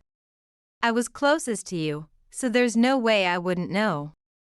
As Katie, standing up, accused me, I decided it was time to tell her the truth. Just because we're best friends doesn't mean I tell you everything. Especially not about income. And because I was close to you, I knew how greedy you were for money. That's why I had no intention of telling you. As I looked straight at Katie without averting my eyes, she couldn't hide her disturbance and slumped down. So, that house is. Of course, the house is in my name. So the one who will have to leave is Scott. Oh, well, he's no longer my husband. Katie fell silent at that. Then, we will claim a reasonable amount for compensation. It was unclear whether Scott and Katie heard the lawyer's words as both remained silent. Moving on to the theft. The lawyer continued unfazed, watching the unchanged expressions of the two. It felt satisfying to hear. Theft? Yes. You entered the house while Candace was absent. And stole several brand name items, didn't you? When confronted about the theft, Katie bit her lower lip. Scott, apparently unaware of this, looked shocked. Hey, what's this about theft? I didn't do it. I don't know anything. Katie desperately feigned ignorance. But then the lawyer presented photos from the surveillance video. Both were speechless upon seeing them. What is this? It's footage from the surveillance cameras. Surveillance cameras. Katie was unaware of the cameras, as Scott had not told her. Well, if she had known, she probably wouldn't have stolen so boldly. Scott covered his face with his hands and sighed. We have surveillance cameras because when we made the house luxurious, it was for security reasons. Why didn't you tell me that earlier? Who would think you'd break in to steal? And that means you also stole the keys, right? I thought I had lost them. But I wanted the brand items. Scott wouldn't buy them for me. The two started arguing like that. Both the lawyer and I sighed in exasperation. Please save your arguments for later. We will proceed. Regarding this theft, we plan to file a police report. That concludes our discussion. Hearing the word police, Katie visibly panicked. Police? That's too much. It was just borrowing a friend's things. You won't really file a report, will you? I didn't say you could borrow them, and I no longer consider you a friend. Yes, I'm going to make sure to file a report for the theft. No. I'll compensate. I'll pay it back. Just don't call the police. Oh, you'll compensate? Do you realize the brand items you stole amount to more than 100 items? Plus, there's the compensation for damages. When I said this, Katie seemed relieved and turned to Scott. Hey. You're working even if you're not a CEO, so you can pay, right? It's okay, right? Scott just looked down silently at Katie's words. He can't afford to pay. He's been absent without leave and got fired. What? I told you he was working at my company, right? Ever since he started having an affair with you, his absence is increased. I got reports. We can't keep such an employee, can we? No. But there's the division of assets. If we have that. You can't have the division of assets either. Why not? Isn't the savings we accumulated as a couple subject to division? Didn't you hear anything from Scott? You claimed he spilled all the beans, but you totally skipped the crucial bits. How convenient. The lawyer then smoothly presented a document. As per the prenuptial agreement, if the marriage doesn't last 3 years, neither party claims a division of assets. Since you're currently in the 2nd year of marriage, this applies. Katie grabbed the document, crumpled it, and began to tremble. What's this piece of paper? That is a notarized document, so it has legal force. But just because there's no division of assets doesn't mean Scott has no assets left. At that, Katie's face twisted into a wry smile. That's okay then. Scott, you have savings, right? So, we're fine, right? The Katie who was hanging on to Scott didn't look like the friend I once knew. There's none left. Because you kept spending it, Katie, there's no savings. As Scott said this, Katie collapsed to the floor. Seeing her like that, I felt no pity. She reaped what she sowed. That concludes our discussion. Please submit the divorce papers promptly, and sir, please pack your belongings and leave the house. Thank you. It was unclear whether Scott and Katie heard the lawyer. But we left the room, leaving the two slumped on the floor. I left the rest to the lawyer and went home. The divorce was finalized without issue. Scott packed his belongings under the supervision of the lawyer and left the house. I received several Romeo emails from him. But I blocked them completely and cut off all contact with Scott and Katie. Scott, now jobless and out of savings, ended up moving into Katie's place. But she too got fired due to the theft and had to undergo police questioning. They both desperately looked for work but only managed day-pay jobs. With immediate cash but poor at saving. Katie couldn't stop her spending habits and ended up getting evicted due to unpaid rent. Their plight became known to their families, and both were disowned by their parents. Unable to return home and paying off the compensation. While living in a shabby apartment with shared toilets and no bath. I heard from classmates living nearby that they sometimes see them at a local public bath. Looking completely different, worn out clothes and all. As for me, work is going well, and I've joined a social tennis club as a new hobby. I enjoy keeping fit and improving myself. 6 months after the incident, I took a solo trip abroad and met a wonderful man. I'm currently dating him. I can't just erase the past. But it shaped me into the person I am today, and maybe that's why I'm truly happy now. I grew up surrounded by a loving family and kind friends. Our household was as normal as any, neither excelling in intellect, sports, nor in looks, but I believe I was fortunate with the good relationships I had with people. Perhaps that's why I have a tendency to trust people too easily. For this reason, I've often been told that I'm naive or quirky since I was a child. This story is about an episode with my pitiful mother-in-law, who took advantage of my newfound trust. My name is Michelle. I'm 31 years old and work in sales. Just last year, I married my husband Jake, and we're still enjoying the newlywed phase of our marriage. We often talk about wanting children soon, but for now, we're enjoying our life as a couple. Jake's parents live in their family home, about a 20-minute drive from our apartment. Once a month, my mother-in-law invites us over to have dinner at their place. My friends often ask me, "Isn't it tough to visit your in-laws once a month?" But it isn't really that bad because my father-in-law always keeps conversations lively, and my mother-in-law is kind. Also, my mother-in-law is the type who likes to handle the kitchen alone, so I'm always treated like a guest.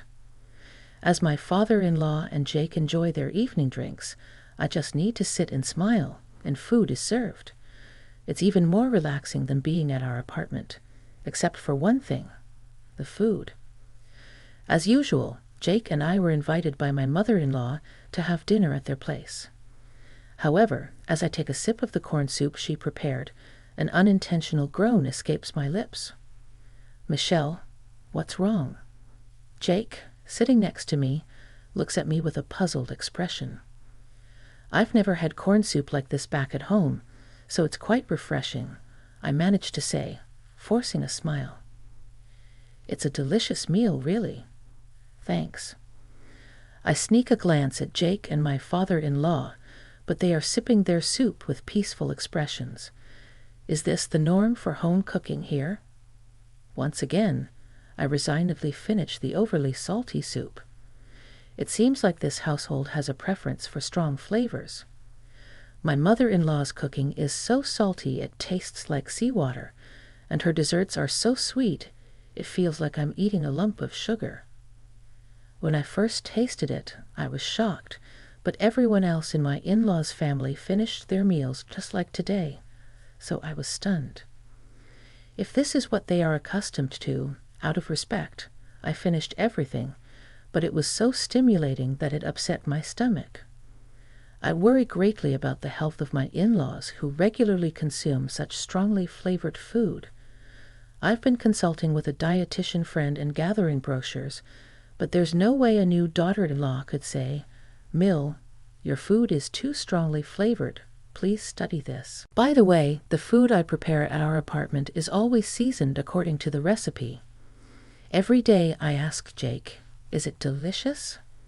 thinking he might find it bland. Each time he responds sweetly, "If it's made by you, Michelle, anything is delicious." But I couldn't help but doubt the sincerity of a person who grew up in a household with such strong flavors. Nonetheless, for the sake of Jake's health, I didn't waver and continued to cook with normal recipes. Also, there's one more thing that worries me. My mother-in-law tends to serve expired food sometimes. The rice in the bowl is so yellow and dry that I can't tell when it was cooked, and there are times when we are served spoiled fruit for dessert. I secretly avoided the inedible parts, but I couldn't help but worry that my in-laws would get stomachaches someday. There was even a time when the cookies she gave me, labeled for Michelle's snack, were about 6 months past their expiration date. That one time, my husband Carter said, "Mom, this is past its expiration date, isn't it?" My mother-in-law laughed it off, saying, "Oh dear, I must have been distracted," which was reassuring. However, it sent chills down my spine when a cookie identical to it slipped into the gifts she gave us during our next visit. I had seen this phenomenon before when my grandmother had become senile. What should I do? My mother-in-law is only in her 50s, so it's hard to imagine her forgetfulness is due to old age. The overly strong seasoning in my in-laws' meals, the possibility that my mother-in-law might be senile. I wanted to discuss both with my husband, but I was unable to do so out of fear of shocking him. Then one day, a small miracle happened to us as a couple. I had a life growing inside me. Am I finally going to be a dad? Will it be a boy, a girl? Every day, my husband happily caresses my belly. When should we tell our parents? Should we wait until the pregnancy is stable?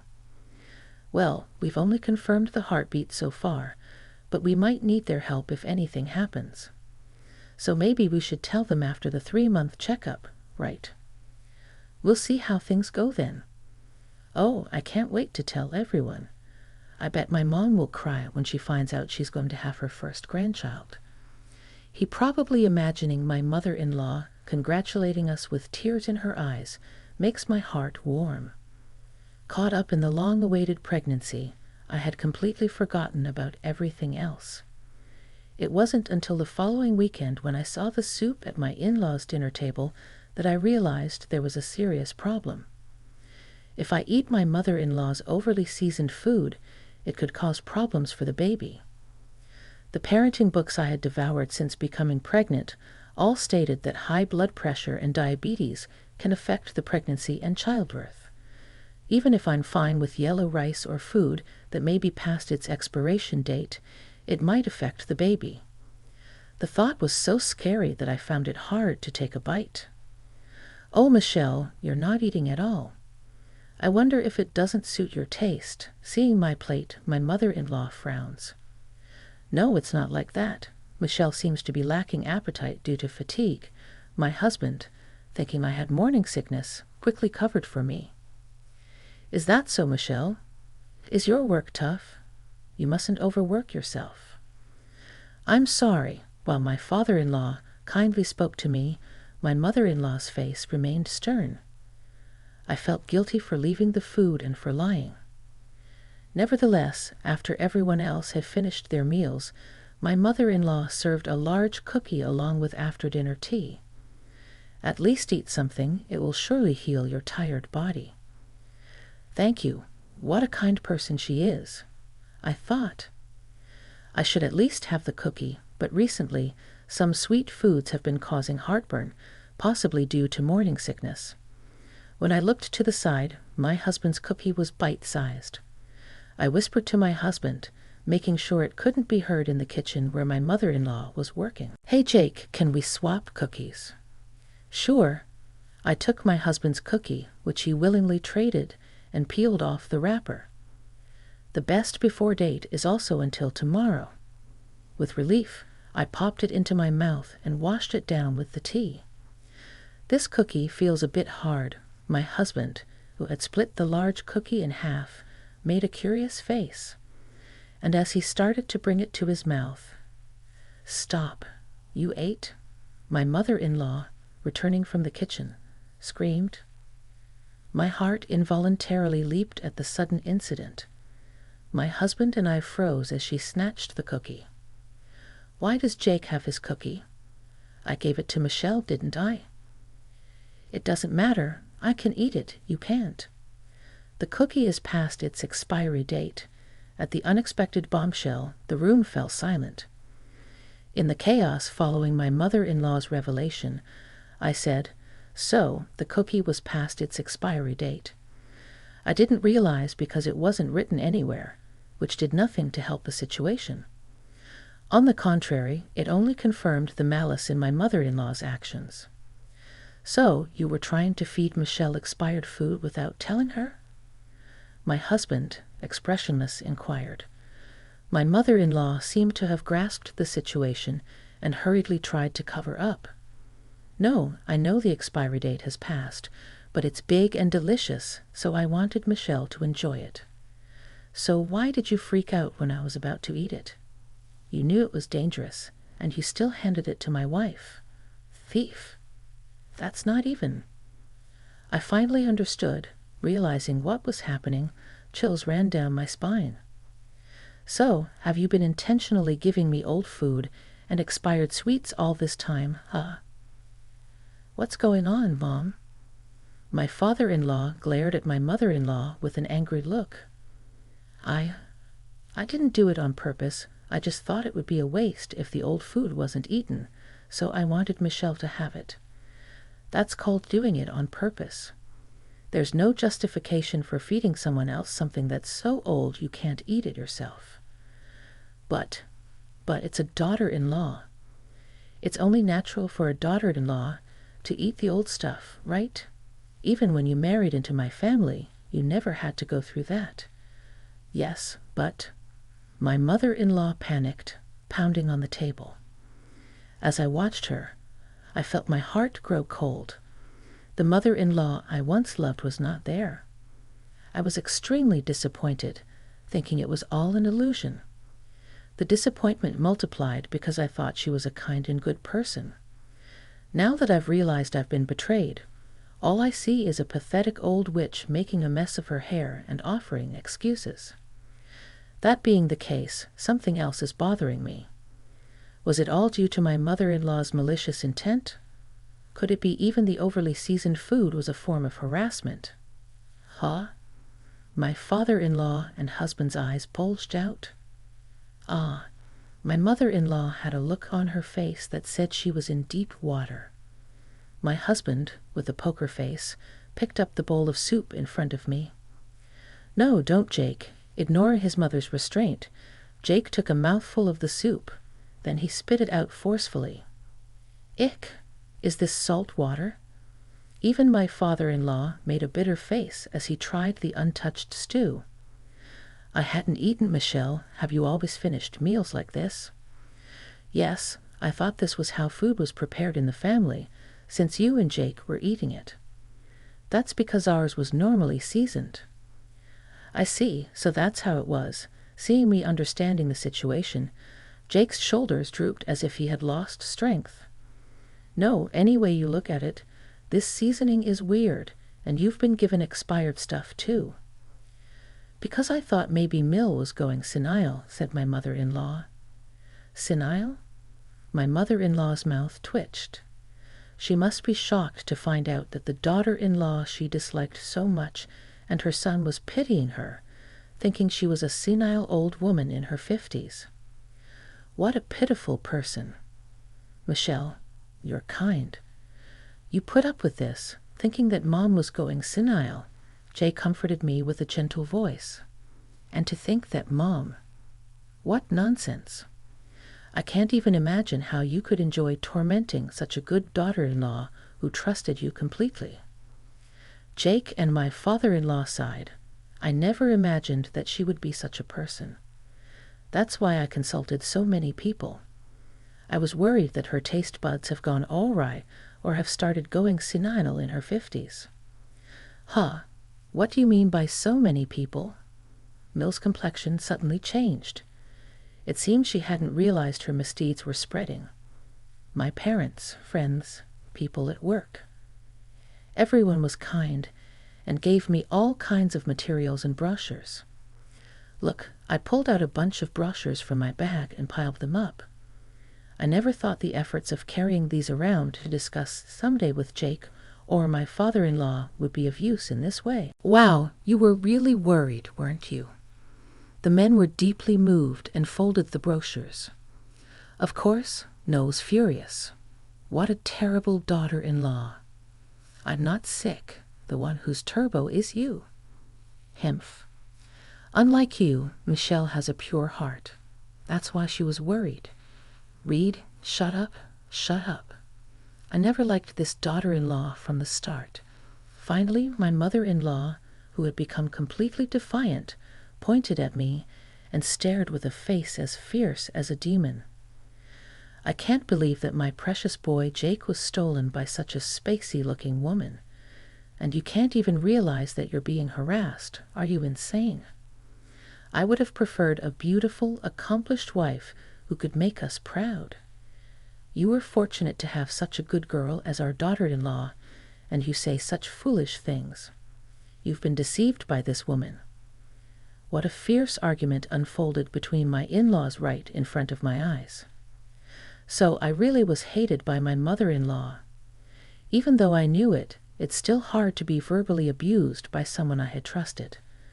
Next to me, my husband Jake mumbled in a low voice, "Mom, why didn't you tell me before we got married?" If you did, I would have. Jake ignored his mother's despairing look. That's right, you're on my side, aren't you? Her eyes seemed to say, if I'd known, I would have cut ties with you. Mom, Jake ignored his mother-in-law's despairing look. That's why I married you, Michelle, because you are so pure-hearted. Don't worry, we won't come here again. Wait, Jake, I won't allow this. The one who's in the wrong is you, Mom. Jake's father-in-law turned to him expectantly. That's right, you're on my side, aren't you? Her eyes seemed to say, If I'd known, I would have cut ties with you, Mom. Jake brushed her off coldly. Wait a minute. My mother-in-law's eyes darted to my stomach. As a mother herself, she was quick to pick up on things. But if she had noticed my loss of appetite sooner, maybe things would have turned out differently. It's her fault for being so focused on harassing me. Let's go home, Michelle, okay? Taking the hand my husband extended, I slowly got up while, Wait, I'm sorry, Jake. It was just a moment. Jake coldly brushed her off. I'm not the one you need to apologize to us. My mother-in-law glanced at me. Her eyes were full of hatred, and I didn't want to accept an apology from such a person, so I spoke up first. I can't trust you anymore. After being betrayed by a mother-in-law I had believed in, I can't let such a person meet my precious child. Goodbye. With a cry of agony, my mother-in-law collapsed on the floor. Without glancing back, we left my husband's parents' house with my father-in-law seeing us off. I don't think we'll ever return here. It's odd to say this myself, but if only they cherished a daughter-in-law who loved her mother-in-law, the mother-in-law could have enjoyed a peaceful life as a grandmother surrounded by her grandchildren. What a foolish person. Later, when I explained the situation to my friends and parents who had given me pamphlets, I was met with responses like, "Finally, you've realized it and let it out," sighs of relief. Apparently, everyone but me had realized the bullying, but they hadn't been able to speak up. Because I was genuinely worried, it seems they had been preparing evidence and documents so that they could testify. When I finally realized what was going on, I felt pathetic and embarrassed. My face turned bright red. In fact, thanks to the wealth of evidence everyone had prepared, I was able to prove what I had been genuinely worried about. As a result, my husband and father-in-law have fully sided with me. I truly felt how blessed I have been with the people around me. A year later, I am busy every day taking care of my newborn son. Today, we are celebrating the baby's first half-birthday, so I'm working hard to prepare a special meal for the family. My husband is doing a great job as a dad, comforting our son and changing diapers. In the midst of this, I get a call on my phone from my father-in-law. I invited him to the baby's party, so I answered the phone without hesitation, thinking he must have something to ask. However, the person on the other end of the line, trying to gauge my mood with a haunted voice, was of course not my father-in-law. Even after a year, I can tell it's my mother-in-law. After declaring my break from the family, I moved to a place far away and only told my father-in-law our new address. I blocked my mother-in-law's number and had her remove my number from her phone. Thanks to my husband and father-in-law acting as barriers, I was not ambushed at the hospital when I gave birth, and I have been able to spend truly peaceful days. Is she planning to ruin that? Just knowing that my mother-in-law was on the other side of the phone was enough to give me goosebumps. Where's my father-in-law? He's in the bathroom right now. Hey, you're having your baby's first party today, right? It seems she guessed from the festive preparations my father-in-law was hurriedly making. My husband seems to realize who is on the phone from my tone and gestures with a worried look on his face that he will take the call. But I made an okay sign with my finger and continued the call. I'm a mother now, too. The time when I was a pure and cute daughter-in-law is over. Hey, Michelle, I'm really sorry about what happened. I must have been out of my mind to do something so mean. I'm really sorry. So will you let me see my grandchild soon? I'll buy him lots of cute clothes and toys. Right. Well, no need for toys. They might be rigged with needles or bugs. I wouldn't do such a terrifying thing, but you did make me eat that stuff. That's an exaggeration. It wasn't that bad.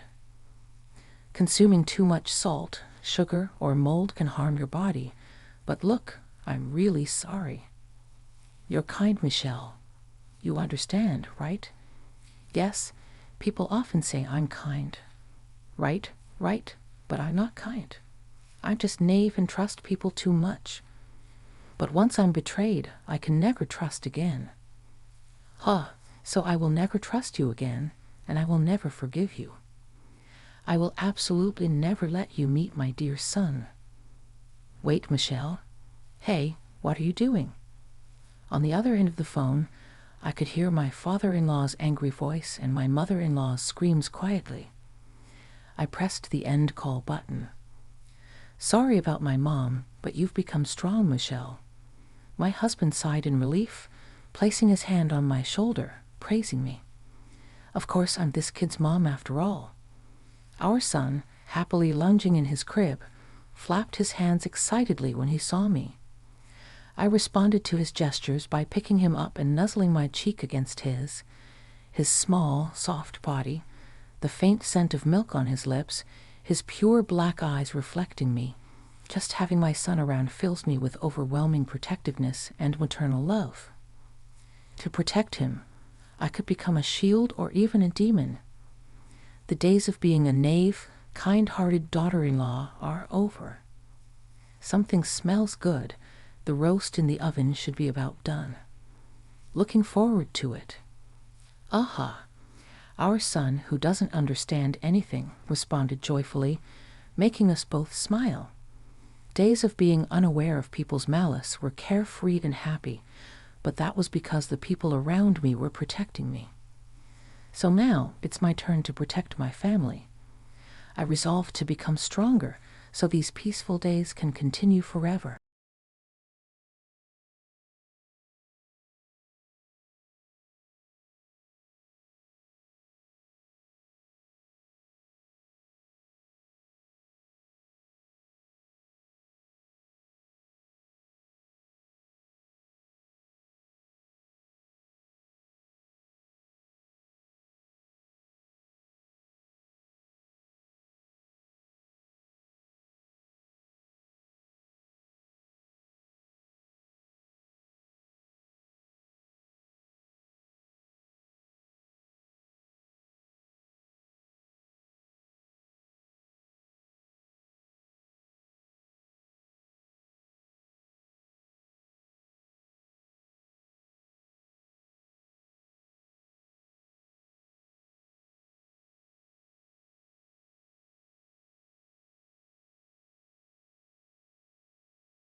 My name is Lena. I'm sitting here, my laptop open, the cursor blinking on a blank page. I'm a writer, known for thrillers that keep readers up at night. But today, I'm not writing fiction. I'm writing about me, about where I come from. It's not a pretty story, but it's mine. My mom, Claire Valmont, was a big deal in the TV world. Beautiful, charming, the kind of woman who lit up a room. I remember watching her on TV, admiring how everyone seemed to love her. But that was just one side of her. When I was a kid, I never really understood why I had to live so differently. Born with a hair lip, I had surgery as a baby. But to Mom, I was a mistake, something to hide. "We can't let people see you like this," she'd say, her voice cold, as she adjusted the medical mask on my face. "You understand, right? It's for your own good." I grew up in a big house, but it felt like a prison. I was always alone, except for the nanny, Mrs. Jenkins. She was kind but scared of Mom. Everyone was. One day, I heard Mom talking on the phone. "Yes, she's always sick. Poor thing. It's a severe immune disease," she lied so effortlessly. I knew then that she was ashamed of me, that she saw me as a burden. My dad? He wasn't around much after the divorce. I heard he was living it up with his new family. I used to imagine him coming to rescue me, but he never did. I didn't go to school like other kids. A tutor came home to teach me. "Keep your mask on," she'd remind me, just like Mom. I turned 10 that year. I was sitting in my room, my only sanctuary, when Mom walked in. She looked at me, her expression hard to read. "Mom, if you hate me so much, why don't you just send me to Dad?" I asked. I needed to know, even if it hurt. She laughed, a harsh, cold sound. "And let the world think I abandoned my sick child? No, we can't have that. Better they think I'm a saint, caring for her ailing daughter." That night, I cried myself to sleep. I was just a prop in her perfect world, a secret she was desperate to keep. But I knew one thing for sure. I wasn't going to be a secret forever. I often think about how different my life was from other kids. There I was, cooped up in my room, a mask covering half my face, while they were probably out playing, laughing, living. My world was small, confined to the walls of my room, my imagination the only place I could be free. Every morning started the same. I'd wake up to the muffled sounds of the house, slip on the mask that had become my unwanted companion, and sit down for breakfast. Mrs. Jenkins, our housekeeper and my nanny, would bring it in, her face always wearing a smile that didn't quite reach her eyes. "Good morning, dear," she'd say, setting down my tray. "Your mother left early for a shoot. She said to remind you to keep your mask on." I nodded, used to the routine. It was always like this. Mom was either absent, busy with her glamorous life, or when she was home, I was just a problem she had to deal with. Some days, I'd try to talk to Mrs. Jenkins to get some glimpse of the outside world. "What's it like out there, Mrs. Jenkins? Are the flowers blooming?" She'd pause, a sigh escaping her. "Yes, the garden is lovely. I wish you could see it." But wishes were useless in my world. As I grew older, the isolation ate at me. I watched TV, saw other kids my age doing normal things, and it burned. I wanted that. I wanted to be normal. But Mom's voice would always echo in my head, "Normal? You'll never be normal." Sometimes, I'd rebel, in small ways. One day, I left my room, mask off, just to feel a moment of freedom. Mom caught me, her face twisting in anger. "What are you doing? Do you want the whole world to see you like this? She yelled. Her words were like slaps, each one stinging more than the last. I just wanted some air, I stammered. Air? You have a window. Use it, she snapped, pushing me back into my room. You're grounded. No TV for a week. That night, I lay in bed, feeling the weight of the world on me. I was her secret, her shame. She didn't see me as a daughter, just a mistake she had to hide. My only solace was my writing. I poured my heart into those pages, creating stories where I was brave, strong, loved. Writing was my voice when I had none. One evening, Mrs. Jenkins found me scribbling furiously. She watched me for a moment, then said softly, "You know, you're quite good at that. Maybe one day, you'll be a writer." I looked up, surprised. You think so? I know so, she said, a rare firmness in her voice. You've got talent, and more importantly, you've got something to say. That stuck with me, gave me a glimmer of hope in my dreary world. But hope was a dangerous thing. It made me want more, made me dream of a life where I wasn't just the girl behind the mask. I started to imagine what it would be like to leave this place, to find a world where I wasn't just a shadow. Sometimes life throws you a lifeline when you're drowning in despair. That's what happened to me one dreary Tuesday, a day that felt as gray as my thoughts. Everything changed with a phone call. The phone, an old relic, hardly ever rang, so when it did, it jolted me. Mrs. Jenkins answered, her face turning pale as she listened. Then she came to me, her voice barely a whisper. "It's your father." My father, the man who had become more a figment of my imagination than a real person over the years, was on the line. I felt a mix of excitement and fear gripping me as I took the phone. "Hey, Lena," his voice was unexpectedly warm. I saw your mother's show. She said you were dying." I closed my eyes, a wave of emotions washing over me. That show. I had watched it too, hidden away in my room. Mom, tears in her eyes, telling the world her daughter was on the brink of death. It was a performance worthy of an award. And it was all lies. "I'm not dying, Dad. I'm right here," I said, my voice a mix of anger and relief. There was a pause on the other end, heavy with unspoken words. "I'm sorry for everything. I want to make things right. How about you come live with me?" The offer was like a ray of sunlight in my dark world. Leave? Could I actually leave this house of lies and pretend love?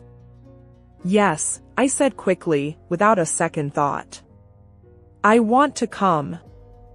The days that followed were a whirlwind. My father came to get me, a man aged by time but still recognizable as the dad I remembered. Beside him was Linda, his new wife, her smile warm and inviting. "We're here for you," she said, her words simple but sincere. It felt like a promise. Mom watched from the doorway as I left, her expression unreadable. She didn't say a word, didn't try to stop me. I looked back once, hoping for something, a sign of regret maybe, but she had already turned away, retreating back into her perfect, false world. Living with Dad and Linda was like breathing fresh air after being underwater for too long. For the first time in forever, I didn't have to wear the mask. I could just be myself, though I was still figuring out who that was. One evening, as we sat around the dinner table, a concept still foreign to me, Linda asked, "What do you enjoy doing?" "You know, for fun." I hesitated, unaccustomed to anyone taking an interest in me. "I write," I said eventually. "Stories." "That's wonderful." Linda's eyes lit up. "You should share them with us sometime." In that moment, a seed of hope was planted in my heart. Maybe, just maybe, I could find a place in this new world, a world where I was more than just a secret to be hidden away. Stepping into life with Dad and Linda was like walking into a different world, one where I felt like I belonged, like I was part of a real family, not a facade built on lies. One evening, Dad sat me down. There was a look in his eyes, a mix of concern and hope.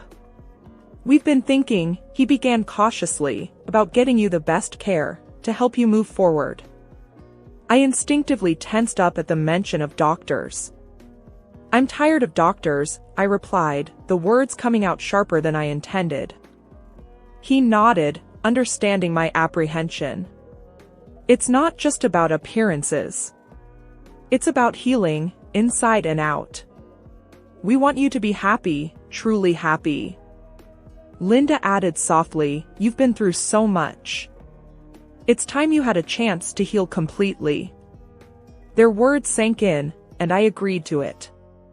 We found a top-notch clinic, and the surgeon there, Dr. Avery, was different from any I'd encountered. He didn't just see a patient, he saw a person.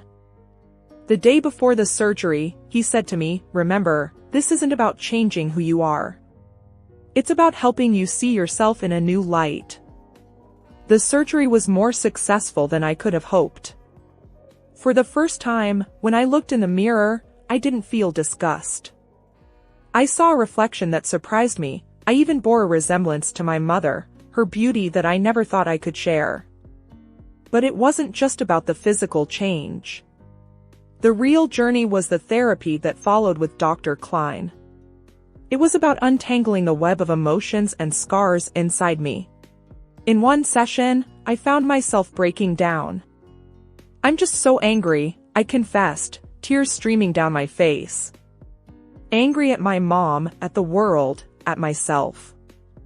Dr. Klein handed me a tissue, her gaze steady. "It's okay to feel angry.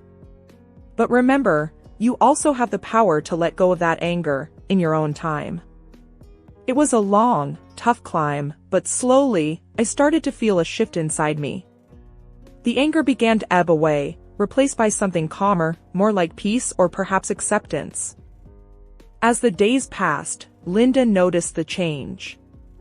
"You're smiling more," she remarked one evening, a note of happiness in her voice. I touched my face, almost in wonder. "Yeah, I guess I am. It feels right." For the first time in what felt like forever, I felt like the author of my own story. Not defined by my past, my scars, or my mother's shadow, but by my own strength and resilience. I started writing thrillers under a pseudonym, pouring every ounce of my tumultuous past into them. As I healed and grew, so did my stories. They became more mature, more gripping. By the time I was 28, I was a successful author, my books flying off the shelves. But despite my success, I always kept my true identity a closely guarded secret. Then, out of nowhere, the past called me. Literally. I was at home, scribbling notes for my next book, when the phone rang. Dad answered and, after a brief conversation, his face clouded with confusion. "It's for you," he said, handing me the phone. "Something about a TV show." I took the phone, my heart skipping a beat. "Hello?" "Hi, is this Lena Holmes?" a chirpy voice asked. "I'm calling from Straight Talk, hosted by Claire Valmont. We're huge fans of your work and would love to have you on the show." Claire Valmont. My mother. The words hit me like a wave, leaving me momentarily speechless. I'll think about it," I managed to stammer out. After hanging up, I turned to Dad and Linda, who were both looking at me with concern. It was Mom's show. They want me as a guest. Linda's eyes widened. "Oh, my. Are you okay?" I nodded, a plan slowly forming in my mind. "I'm more than okay. I think it's time to face her." To show her, and everyone else, who I really am. Dad looked worried. Are you sure? That's a big step. I felt a surge of determination. I've never been more sure of anything. It's time she knew the truth. So, I called them back and agreed to go on the show. As the day approached, my nerves were a tangled mess, but underneath it all was a steady current of resolve. I was ready to take back my story. The day of the show, Linda hugged me tightly before I left. You're brave and strong, she said, her voice full of pride. Remember that, no matter what happens. The studio was a frenzy of activity, lights, and cameras everywhere. And there she was, Claire Valmont, as poised and charismatic as ever. She hadn't seen me yet. A producer approached me, all smiles. Ready to meet Claire? She's excited to have the mysterious author of The Wolf Trap on her show. I nodded, feeling an odd sense of calm. Yes, I'm ready. As I walked onto the set, my mother turned, her professional smile in place. Then her eyes met mine, and for a split second, I saw a flicker of uncertainty. Welcome, she said, recovering quickly. We're all eager to hear about your thrilling novels. Where do you find your inspiration? I looked into the camera, then back at her. Well, I began, my voice steady, let's just say my childhood was quite eventful. The air was thick with unspoken words, the tension palpable. This was it. My moment of truth. Sitting across from my mother on live TV, my heart was pounding, but my voice was calm. This was the moment I had been waiting for, the moment to confront the ghost of my past. So, my mother started, her TV smile flawless, your books have been a huge success. What's the secret to creating such spine-tingling stories? I leaned forward slightly, my hands folded. Truth is often stranger than fiction, I said, my voice even. My books, they're drawn from real experiences, real pain. Her smile faltered for a second. Real experiences? How intriguing. Can you give us an example? I took a deep breath. Well, let's start with a girl who was hidden away from the world because of her appearance. A girl who was told she was a burden, an embarrassment. The color drained from her face, her professional mask beginning to crack. I see. That's quite a dark inspiration. I didn't back down. Yes, it is. That girl was me, Claire. And you are the mother who hid her away. The studio was dead silent. You could hear a pin drop.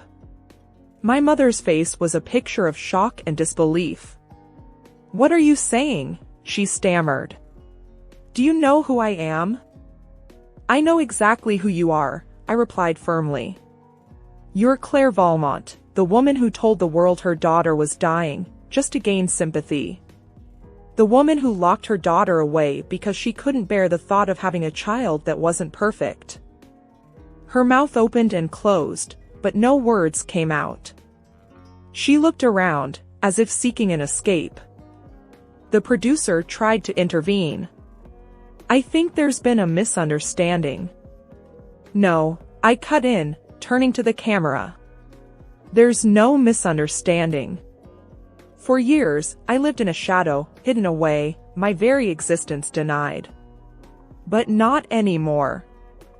I could see the panic in my mother's eyes now. She was losing control of the narrative, the perfect image she had crafted for herself. This is absurd, she finally managed to say, her voice trembling. You're making this up. Why would I do such things? Because to you, image was everything. And I didn't fit that image, I said, my voice steady but heavy with emotion. But I'm not that scared little girl anymore. I'm here to tell my story, the real story. The show cut to a break, the tension in the studio palpable. My mother was speechless, her facade shattered. For the first time, I felt like I was in control, no longer a victim of her lies and manipulation. The aftermath of the TV show was like a storm that had been brewing for years, finally breaking. The media went into a frenzy. My phone was ringing off the hook, journalists clamoring for more of my story. And through it all, I felt a strange sense of relief. The truth was out, no longer a burden I carried alone. The next day, Dad and Linda were glued to the TV, watching the news coverage. "You've started quite the firestorm," Dad said, his voice a mix of concern and admiration. Linda nodded, her eyes on the screen. "But you did what you needed to do. We're proud of you." I sat with them, watching as my mother's once flawless image was picked apart. There were debates, discussions, people expressing shock and sympathy. Then, the phone rang. It was the TV network. I answered, bracing myself. "We've never seen a reaction like this," the voice on the other end said, a bit frantic. "Your mother, she's been suspended. The show's on hold." I let out a slow breath. "I see." After hanging up, I turned to Dad and Linda. "They've suspended her. The show's on hold." Dad shook his head. "I never thought it would come to this." "I didn't either," I admitted.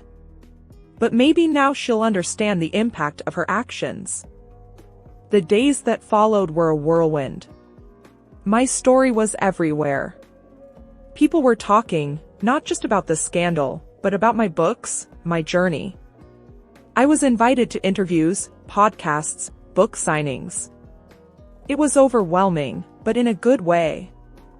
One night, Linda sat down with me, a serious look on her face. "Are you okay with all of this, Lena? It's a lot to handle."